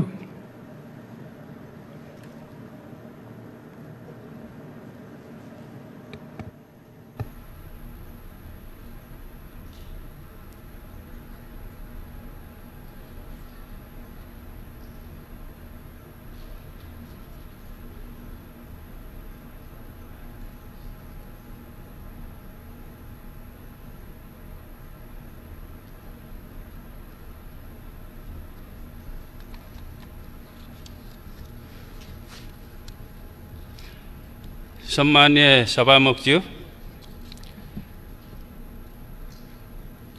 जाजरकोट रुकुममा घटेको घटना सम्बन्धी माननीयजीहरूले केही जिज्ञासाहरू, प्रश्नहरू र केही सुझावहरू पनि दिनुभएको छ। त्यसको निम्ति म हार्दिक धन्यवाद दिन चाहन्छु। यहाँ केही जिज्ञासाहरू आएकोमा यहाँ कतिपय माननीयजीहरूलाई आएको सूचनामा जो वडा अध्यक्षलाई छोडिएको भन्ने सूचना आएको छ, त्यो के हो भन्ने जिज्ञासा राख्नुभएको छ। हामीलाई त्यो सूचना आइपुगेको छैन। आज बिहानसम्मको सूचनामा वडा अध्यक्ष लगायत 12 जनाहरू अहिले प्रहरी हिरासतमा अनुसन्धानको निम्ति राखिएकै छ। यो हामी बुझौँला चाहिँ यो पछिल्लो उसमा चाहिँ छोडिएको हो भने त्यो हामीसँग त्यो सूचना छैन। र यहाँ केही किटानी जाहेरी पनि नआएको हुनाले कारवाही अगाडि नबढाइएको भन्ने जस्ता कुराहरू त्यहाँको मेयर सिडिओहरूको भनाइ यस्तो आयो भन्ने कुराहरू यहाँ आएको छ। यो विषयमा पनि हामीलाई त्यति जानकारी आएको छैन। अब यहाँ किटानी जारी नभएको भने यहाँ जुन कुरा आइसकेको छ, गृहले चाहिँ यो प्रक्रियाहरू अगाडि बढाइसकेको छ। छानबिनको स्थानीय तहमा पनि चाहिँ जिल्ला तहबाट पनि प्रारम्भिक छानबिन सुरु भइसकेको छ घटना लगत्तै नै चाहिँ।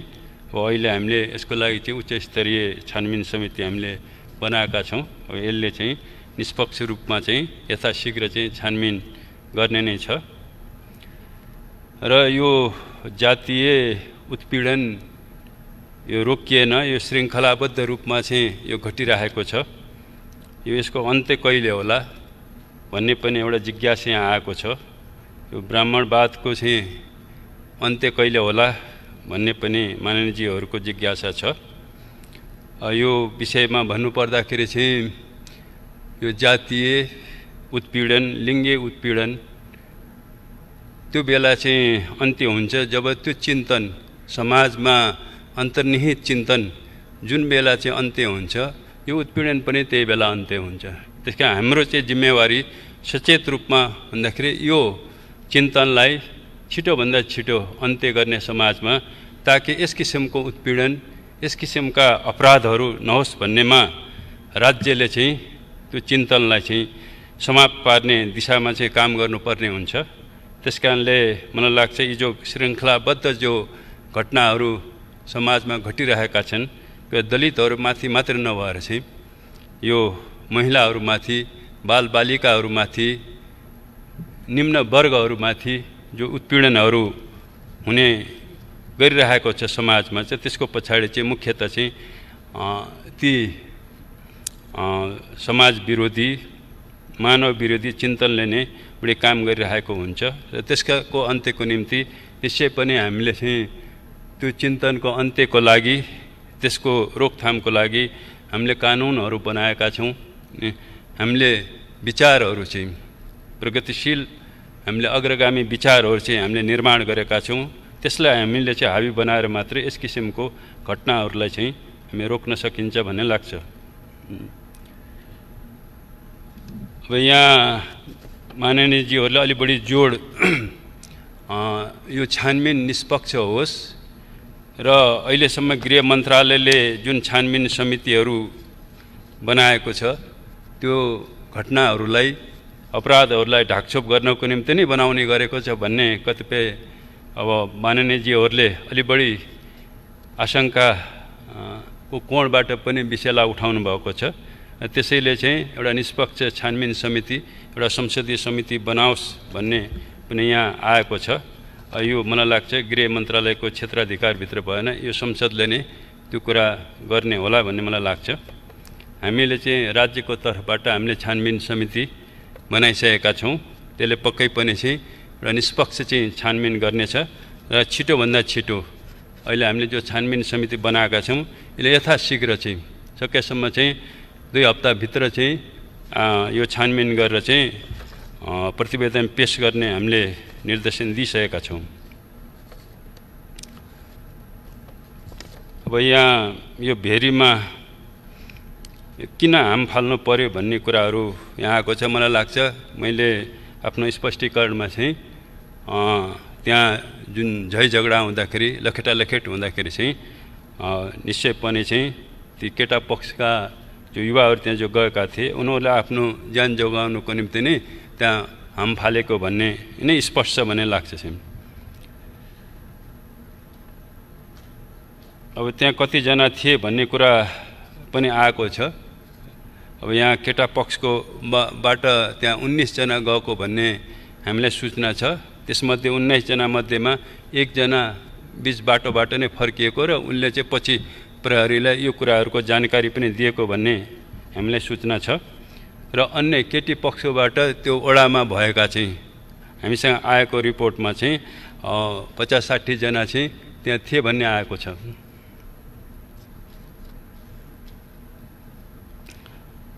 र यहाँ यो सजायको सन्दर्भमा निश्चय पनि राज्यको तर्फबाट अपराधीहरूलाई कडाभन्दा कडा सजाय हुनुपर्छ भन्नेमा हामी स्पष्ट छौँ। सबैभन्दा कडा सजाय भनेको चाहिँ मृत्युदण्ड, आजीवन कारावास, सर्वस्व भन्ने नै छ। तर अहिले हाम्रो विधानमा चाहिँ कुनै मृत्युदण्ड नभएको हुनाले अब यो सबैभन्दा कडा भनेको आजीवन कारावास। यो विषयमा पक्कै पनि राज्यले चाहिँ छानबिन पश्चात चाहिँ दोषीहरूलाई कडाभन्दा कडा सजायको निम्ति नै चाहिँ अगाडि बढाउनेछ प्रक्रियालाई चाहिँ। अब त्यो कुराहरू चाहिँ फैसला गर्ने कुरा चाहिँ न्यायालयले गर्नेछ। क्षतिपूर्तिको सन्दर्भमा अब हामीले यो छानबिन समितिको प्रतिवेदन आएपछि निश्चय पनि चाहिँ क्षतिपूर्तिको बारेमा पनि राज्यले सकारात्मक रूपमा नै चाहिँ सोच्नेछ। अब यहाँ अलिकति यो राजनीतिकरण नहोस् भन्ने विषय पनि उठेको छ। पक्कै पनि चाहिँ यो घटनालाई यदि हामीले राजनीतिकरण गर्ने हो भने यसले पक्कै पनि निष्पक्ष छानबिनमा यसले बाधा पुर्याउँछ। हाम्रो अनुरोध छ चाहिँ पक्कै पनि चाहिँ यो घटनाको छानबिनमा राज्यको तर्फबाट कुनै पनि राजनीतिकरण हुने छैन। यो प्रतिबद्धता म यहाँ जाहेर गर्न चाहन्छु।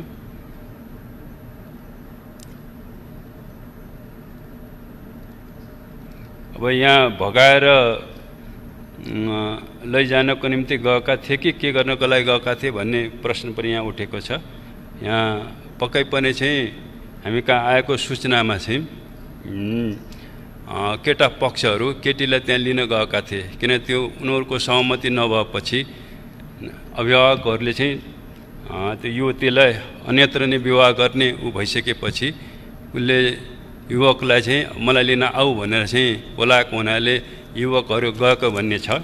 त्यो कुनै सहमतिमा चाहिँ लिन गएको होइन कि पक्कै पनि चाहिँ असहमति नै त्यहाँ थियो र चाहिँ त्यस कारणले चाहिँ लिएर त्यस कारणले त्यसलाई चाहिँ अब भगाएर भन्दा पनि भने पनि अथवा चाहिँ त्यसलाई चाहिँ केटीलाई युवतीलाई चाहिँ लिनको निम्ति तिनीहरू गएका थिए त्यहाँ।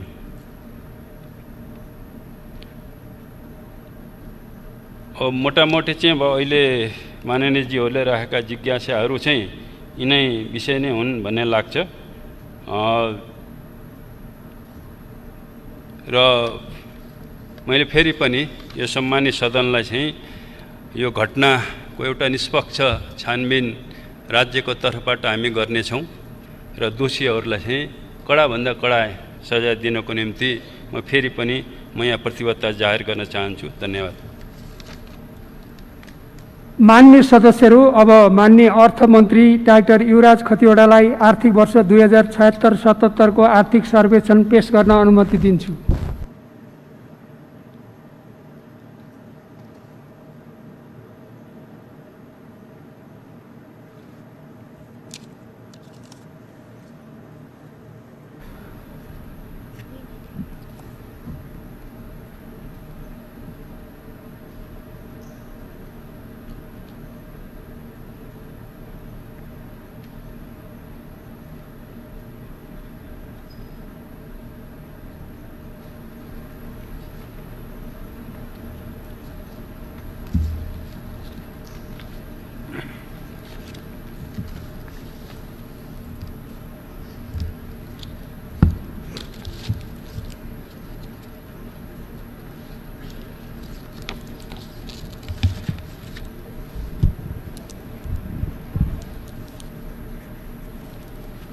सम्माननीय सभामुख महोदय, आर्थिक कार्यविधि तथा वित्तीय उत्तरदायित्व ऐन 2076 को दफा 14 को उपदफा 2 बमोजिमको मुलुकको आर्थिक गतिविधि, समग्र आर्थिक स्थिति, प्रमुख आर्थिक सूचक परिसूचकहरूको अवस्था र विश्लेषण समेत समावेश गरी तयार गरिएको आर्थिक वर्ष 2076-77 को आर्थिक सर्वेक्षण प्रस्तुत गर्ने अनुमति चाहन्छु। आर्थिक वर्ष 2076-77 को फागुनसम्मको समग्र आर्थिक क्रियाकलापमा तीव्रता आए पनि कोभिड-19 महामारीको कारण विश्व अर्थतन्त्र नै प्रभावित हुन गई। त्यसको असर नेपालको अर्थतन्त्रमा पनि पर्न गएकोले चालु आर्थिक वर्षको आर्थिक वृद्धि दर 2.3% हुने प्रारम्भिक अनुमान रहेको छ। पछिल्ला 3 वर्षमा भने औसत आर्थिक वृद्धि दर उत्पादकको मूल्यमा औसत 7% भन्दा माथि रहेको हामीलाई जानकारी नै छ। आर्थिक वर्ष 2076-77 मा प्रति व्यक्ति कुल राष्ट्र उत्पादन प्रचलित मूल्यमा गत वर्षको तुलनामा 7.5% ले बढेर रु 1,26,018 अथवा अहिलेको विनिमय दरमा अमेरिकी डलर 1085 पुग्ने अनुमान छ। आर्थिक वर्ष 2076-77 मा कुल उपभोग र कुल ग्राहस्थ बचत कुल ग्राहस्थ उत्पादनको अनुपातमा क्रमशः 81.9 र 18.1% रहने अनुमान छ। कोभिड-19 को संक्रमण रोकथाम एवं नियन्त्रणका लागि चालिएका कदमहरूबाट सार्वजनिक एवं निजी क्षेत्रको खर्चमा आएको सङ्कुचनले आर्थिक वर्ष 76-77 मा कुल लगानी गत आर्थिक वर्षको तुलनामा 3.4% ले न्यून भई रु 18 खर्ब 89 अर्ब र 26 करोड पुगेको छ। आर्थिक वर्ष 2074-75 मा 18.7% रहेको निरपेक्ष गरिबी मुनिको जनसङ्ख्या 2076-77 मा करिब 16.67% रहने अनुमान छ। 2077 फागुनसम्म अर्थतन्त्रका अन्य परिसूचकहरू सन्तोषजनक देखिएका छन्। मुद्रास्फीति, वैदेशिक व्यापार, भुक्तानी सन्तुलन, लगानी र वित्तीय परिसूचकहरू आर्थिक स्थायित्व अनुकूल हुँदै गएका छन्। निकासीमा भएको वृद्धि र पैठारीमा भएका कमीको कारण व्यापार घाटामा सुधार भई शोधनान्तर स्थिति बचतमा रहेको छ। विगत केही वर्षदेखि मुद्रास्फीति 1 दशकको औसतभन्दा तल रहन सकेको छ। आर्थिक वर्ष 2076-77 को फागुनमा औसत मुद्रास्फीति उपभोक्ता मुद्रास्फीति दर 6.5% रहेको छ। अघिल्लो आर्थिक वर्षको सोही अवधिमा यस्तो मुद्रास्फीति दर 4.2% रहेको थियो। आर्थिक वर्ष 76-77 को फागुनसम्म कुल सरकारी खर्च गत आर्थिक वर्षको सोही अवधिको तुलनामा 12.9% ले वृद्धि भई रु 6 खर्ब 10 अर्ब 68 करोड पुगेको छ। सरकारी खर्चमध्ये चालु खर्च रु 4 खर्ब 50 अर्ब 78 करोड, पुँजीगत खर्च 96 अर्ब 48 करोड र वित्तीय व्यवस्थातर्फ रु 63 अर्ब 42 करोड खर्च भएको छ। आर्थिक वर्ष 2076-77 को फागुनसम्ममा सङ्घीय सञ्चित कोष र विभाज्य कोषमा जम्मा भएको राजस्व गत आर्थिक वर्षको सोही अवधिको तुलनामा 9.4% ले वृद्धि भई रु 5 खर्ब 46 अर्ब र 79 करोड रहेको छ। यसमध्ये कर राजस्व 4 खर्ब 97 अर्ब 54 करोड र अन्य राजस्व रु 49 अर्ब 25 करोड रहेको छ।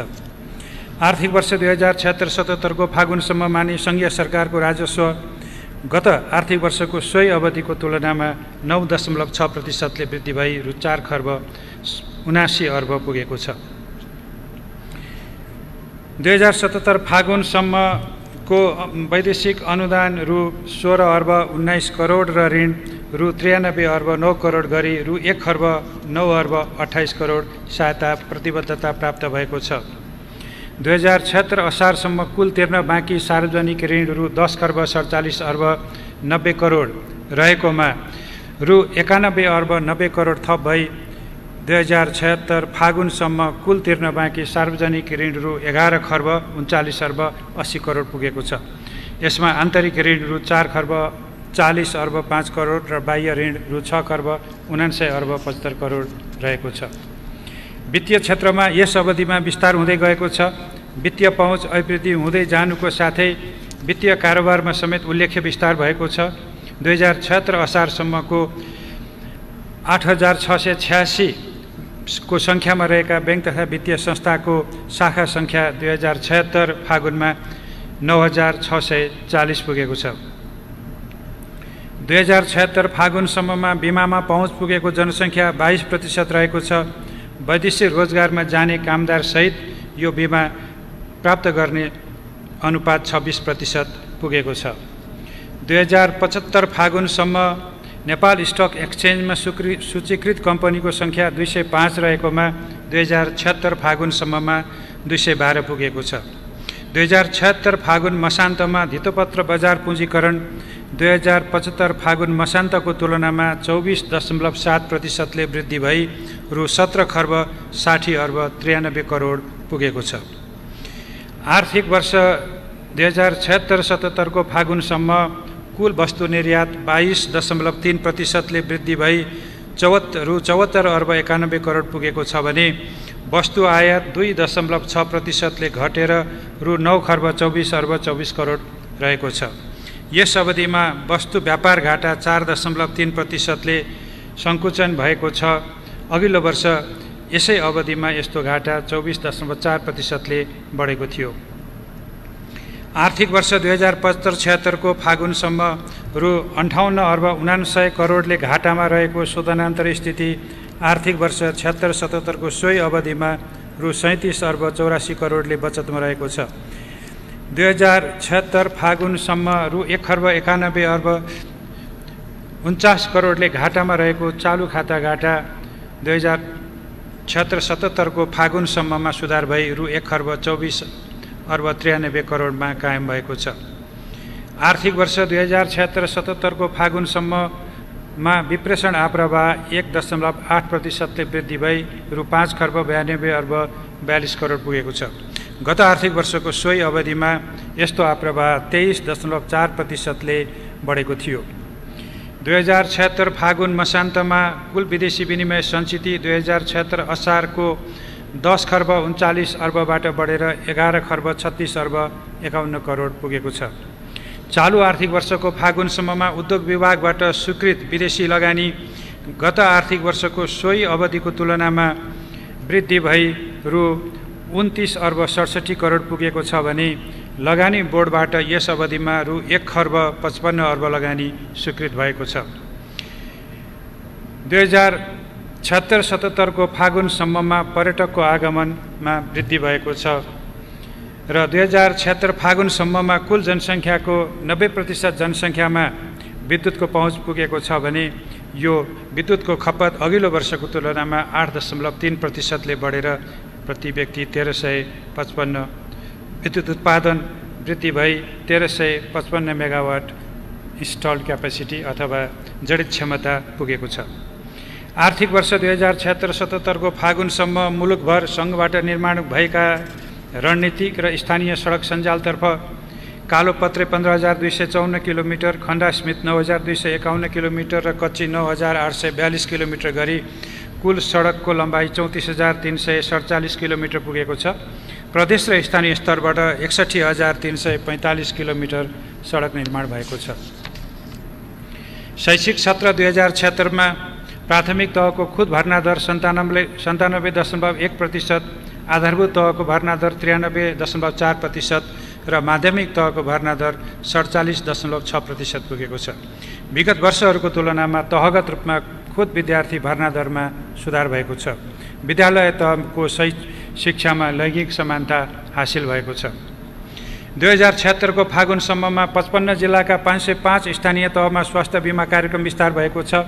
यस कार्यक्रममा 26,87,000 बिमित भएका छन्, जसमध्ये 25% जति गरिब रहेका छन् भने करिब 3 लाख ज्येष्ठ नागरिकले निःशुल्क स्वास्थ्य बिमा प्राप्त गरेका छन्। 2076 सालको फागुनसम्ममा कुल जनसङ्ख्याको 90% जनसङ्ख्या आधारभूत खानेपानी तथा 100% जनसङ्ख्यामा आधारभूत सरसफाइको सुविधा पुगेको छ। 2076 फागुनसम्म भूकम्पबाट क्षति भएका निजी आवास 63%, सार्वजनिक विद्यालय 74%, पुरातात्विक सम्पदा 44%, स्वास्थ्य संस्था 56%, सरकारी भवन 84% र सुरक्षा निकायका भवन 51% को पुनर्निर्माण कार्य सम्पन्न भएको छ।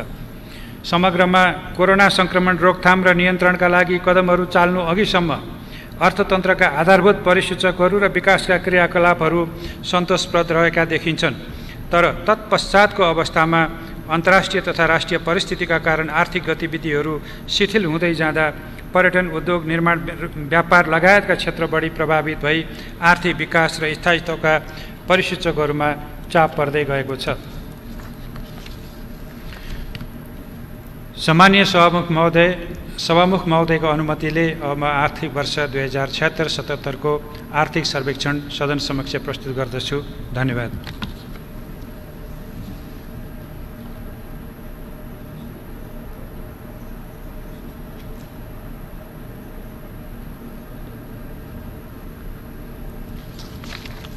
माननीय सदस्यहरू, अब कृषि सहकारी तथा प्राकृतिक स्रोत समितिका माननीय सभापति श्री पूर्ण कुमारी सुवेदीलाई कृषि सहकारी तथा प्राकृतिक स्रोत समितिको वार्षिक प्रतिवेदन 2076-77 पेश गर्न अनुमति दिन्छु।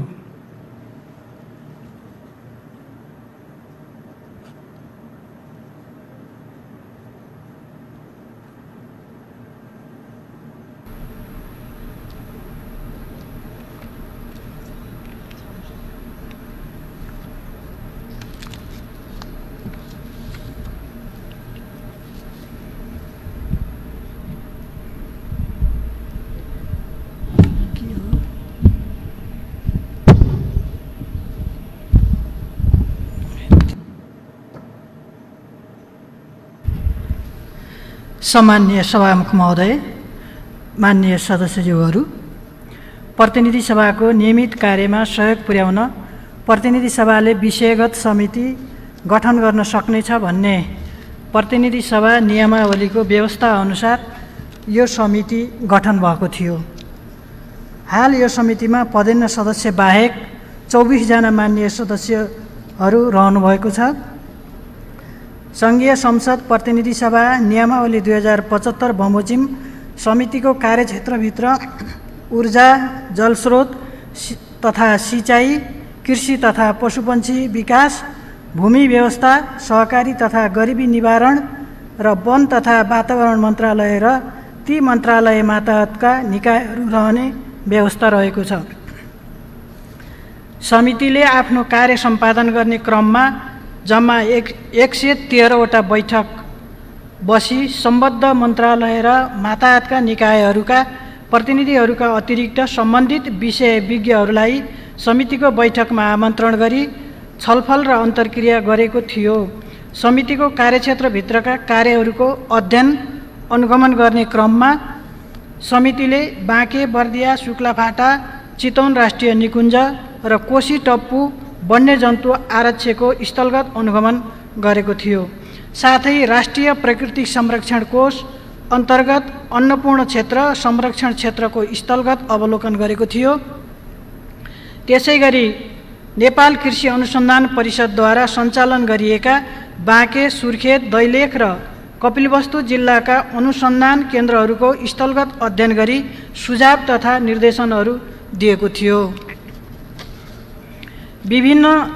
समितिले विभिन्न निकायहरूसँग गरेको छलफलको क्रममा सम्बन्धित निकायहरूले सञ्चालन गरेका योजनाहरू, आगामी वर्षहरूमा सञ्चालन गर्ने योजनाहरू, सङ्गठन संरचना, कार्य सम्पादनका क्रममा भोग्नु परेका समस्याहरू र आगामी दिनमा गर्नुपर्ने सुधारका सम्बन्धमा छलफल गरी आवश्यक सुझाव तथा निर्देशन दिएको थियो। समितिले विधि निर्माण कार्यलाई उच्च प्राथमिकतामा राखी यस अवधिमा समितिले 5 वटा विधेयकहरू सम्बन्धी प्रतिवेदन सम्मानित सदन समक्ष प्रस्तुत गरेको थियो। अन्त्यमा समितिको कार्य सम्पादनमा पुर्याइएको सहयोगको लागि सम्माननीय सभामुख, माननीय मन्त्री, माननीय उपसभामुख, माननीय सदस्यहरू, राष्ट्रसेवक कर्मचारीहरू, विज्ञहरू लगायत आम सञ्चारकर्मीहरू सबैलाई हार्दिक धन्यवाद ज्ञापन गर्न चाहन्छु। प्रतिनिधि सभा नियमावली 2075 को नियम 175 को उपनियम 7 ले प्रतिनिधि सभामा बजेट प्रस्तुत हुनु अगावै समितिको वार्षिक प्रतिवेदन पेश गर्ने व्यवस्था भए बमोजिम समितिले तयार पारेको वार्षिक प्रतिवेदन 2076-77 सम्माननीय सभामुखज्यू मार्फत सम्मानित सदन समक्ष प्रस्तुत गर्दछु। धन्यवाद।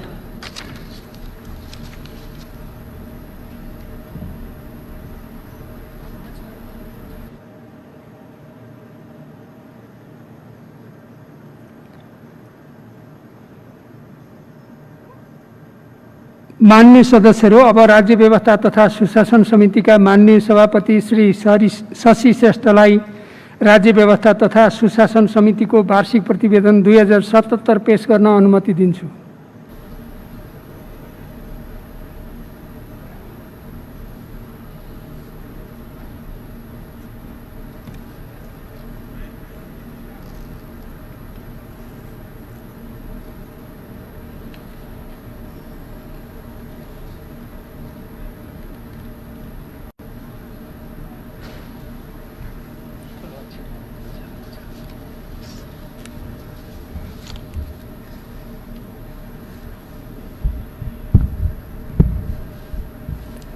सम्मानीय सभामुख महोदय, प्रतिनिधि सभा नियमावली 2075 को नियम 175 बमोजिम राज्य व्यवस्था तथा सुशासन समितिले वार्षिक रूपमा सम्पादन गरेका कार्यहरूको प्रतिवेदन यस सम्मानित सदन समक्ष पेश गर्न चाहन्छु। प्रतिनिधि सभाको नियमित काम कारबाहीलाई सहयोग पुर्याई सुव्यवस्थित र प्रभावकारी बनाउनुका साथै नेपाल सरकारलाई संसदप्रति उत्तरदायी र जवाफदेही बनाउन सरकारबाट भए गरेका काम कारबाहीको अनुगमन र मूल्याङ्कन गरी आवश्यक निर्देशन वा राय सल्लाह दिने दायित्व समितिको हो। प्रतिनिधि सभा नियमावलीमा भएको व्यवस्था अनुसार यस समितिको कार्यक्षेत्र अन्तर्गत प्रधानमन्त्री तथा मन्त्री परिषदको कार्यालय, गृह मन्त्रालय, रक्षा मन्त्रालय, सङ्घीय मामला तथा सामान्य प्रशासन मन्त्रालय, अख्तियार दुरुपयोग अनुसन्धान आयोग, लोकसेवा आयोग, निर्वाचन आयोग र शान्ति प्रक्रिया सम्बन्धी विषय पर्दछन्।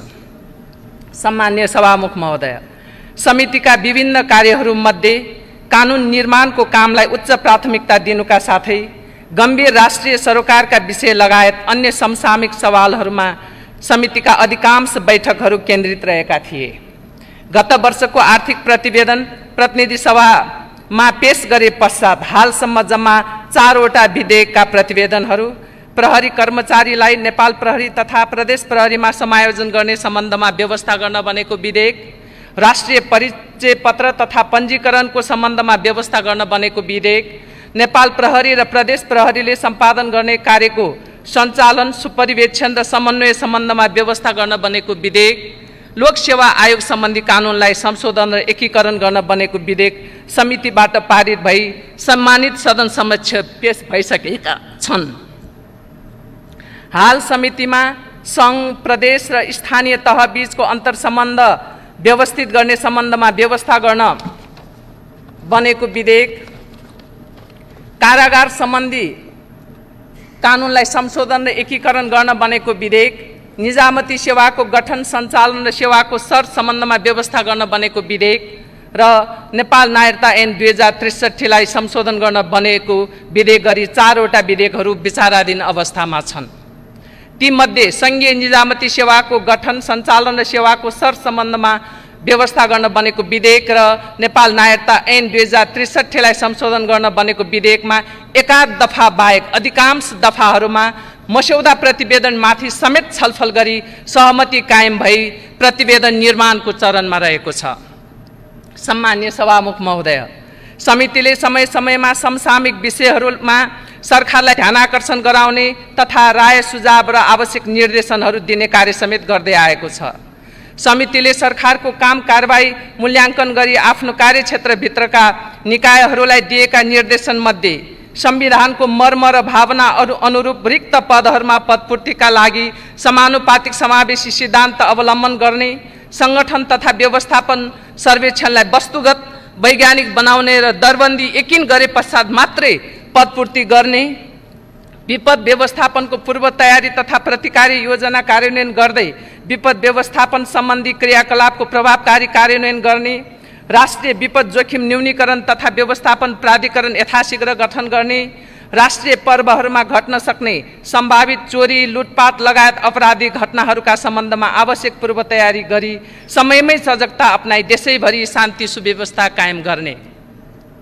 त्यसैगरी नेपाल सरकारले आफ्नो राष्ट्रिय सार्वभौमिकता, भौगोलिक अखण्डता, राष्ट्रिय हित र स्वाभिमानको विषयमा ऐतिहासिक तथ्यहरूको आधारमा तत्काल र निरन्तर उच्च स्तरीय राजनीतिक एवं कूटनीतिक पहल गरी सम्बन्धित राष्ट्रहरूसँग संवादद्वारा सीमा विवादको स्थायी समाधान गर्ने, अन्यथा भएमा उक्त विषयवस्तुलाई अन्तर्राष्ट्रियकरण गर्ने, कैलाश मानसरोवर तीर्थस्थल जाने यात्रीहरू एवं नेपालको तिब्बत व्यापारको सहज यात्राको लागि दार्चुलाको खलङ्गादेखि टिङ्कर भन्ज्याङसम्मको सडकलाई तत्कालै बजेट विनियोजन गरी द्रुत गतिमा काम सम्पन्न गर्ने, नेपालको नक्सामा लिम्पियाधुरा मुहान भएको काली नदीसम्मको भूभाग समावेश गरी नक्सा तयार पार्ने, कालापानी लगायतका अन्य सीमा क्षेत्रमा नेपालको तर्फबाट सीमा सुरक्षा बलको स्थायी ब्यारेक खडा गरी सीमाको स्थायी सुरक्षाको व्यवस्थाका साथै सीमा नियमन गर्ने, VVIP र VIP हरूको अनावश्यक रूपमा प्रयोग भइरहेको सुरक्षाकर्मी कटौती गरी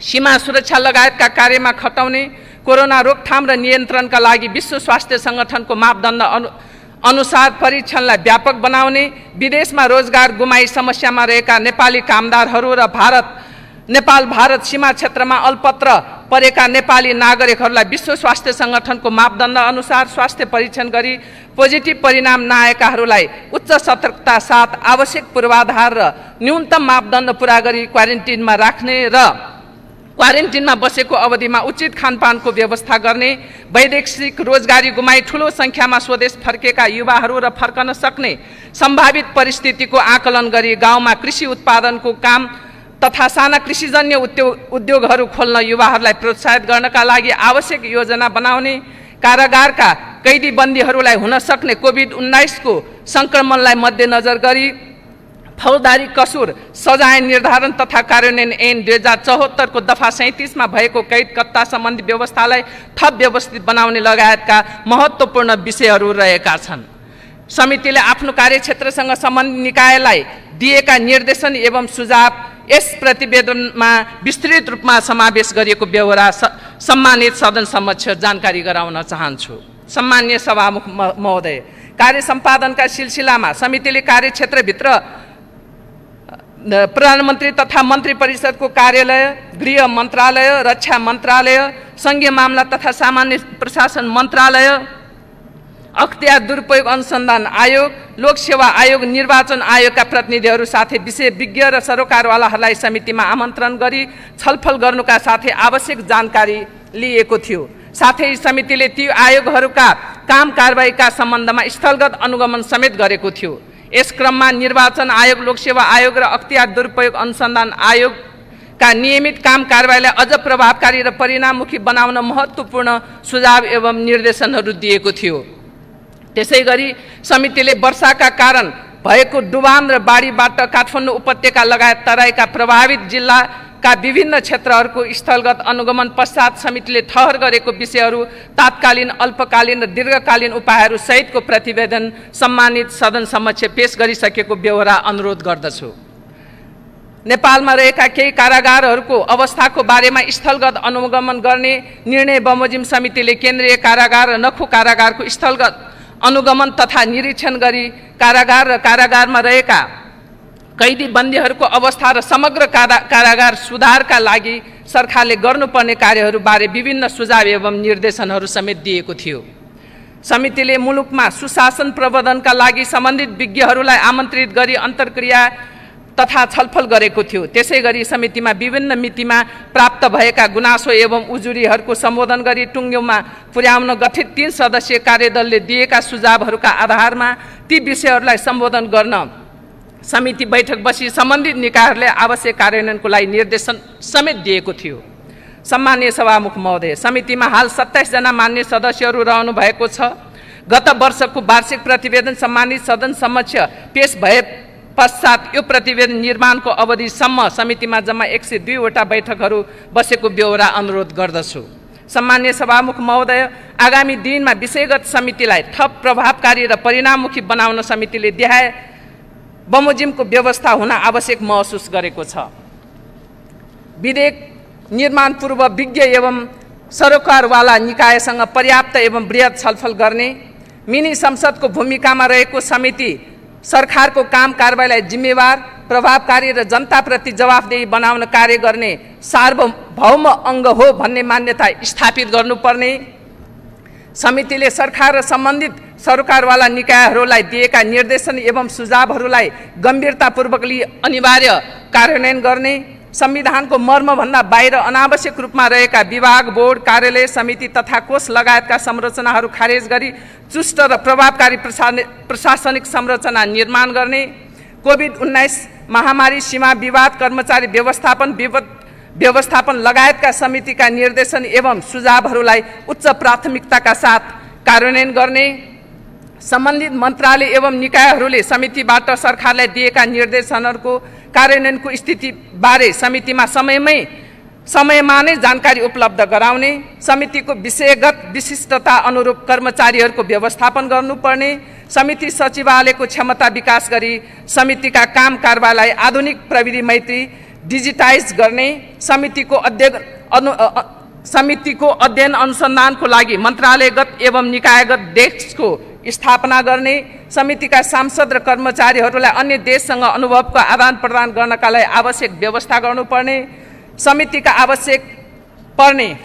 लागि आवश्यक पर्ने वार्षिक कार्यक्रम सहितको बजेटको सिलिङ तयार गरी समितिका कार्यक्रमहरू सञ्चालन गर्ने। सम्माननीय सभामुख महोदय, अन्त्यमा समितिको कार्य सम्पादनमा सहयोग पुर्याउनुहुने सम्माननीय सभामुखज्यू, सम्बन्धित मन्त्रालयका मान्य मन्त्रीज्यूहरू, समितिका कार्य सम्पादनमा निरन्तर खट्नुहुने समितिका मान्य सदस्यज्यूहरू, संशोधनकर्ता मान्य सदस्यज्यूहरू, समितिको कार्यक्षेत्रसँग सम्बन्धित आयोग, विभाग एवं निकायका पदाधिकारीहरू, समितिको कार्य सम्पादनमा सहयोग पुर्याउनुहुने विज्ञ एवं सरोकारवालाहरू, सङ्घीय संसद सचिवालय र समिति सचिवालयमा कार्यरत सम्पूर्ण पदाधिकारी एवं राष्ट्रसेवक कर्मचारीहरू र राज्यको चौथो अङ्ग मानेको सञ्चारकर्मी मित्रहरूलाई समेत हार्दिक धन्यवाद दिँदै सम्माननीय सभामुखको अनुमतिले प्रतिनिधि सभा नियमावली 2075 को नियम 175 को उपनियम 7 बमोजिम यो प्रतिवेदन सम्मानित सभा समक्ष प्रस्तुत गर्दछु। धन्यवाद।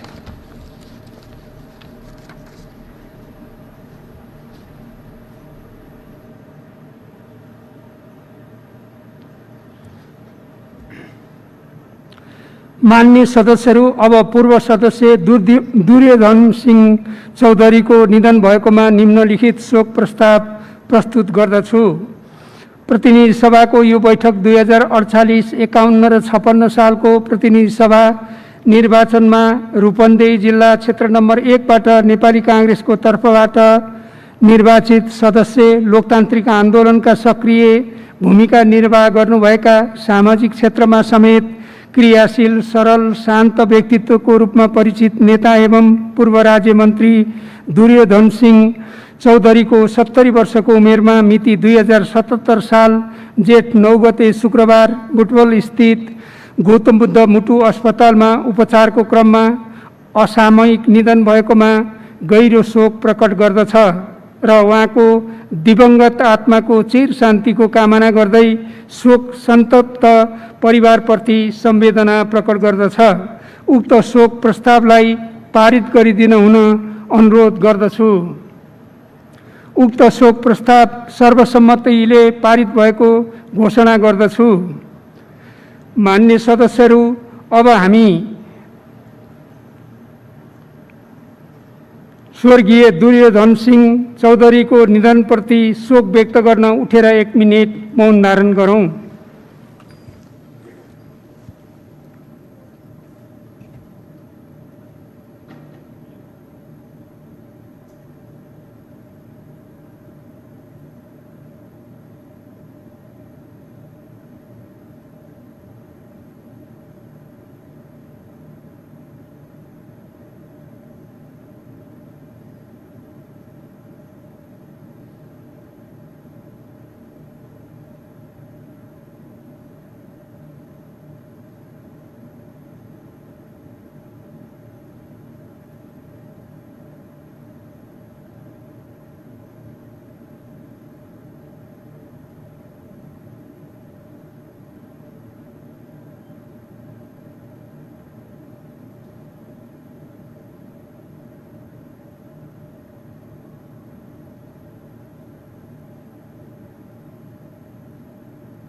धन्यवाद। माननीय सदस्यहरू, अब अर्को बैठक 2077 साल जेठ 14 गते बुधबार दिनको 2 बजे बस्ने गरी यो बैठक स्थगित हुन्छ।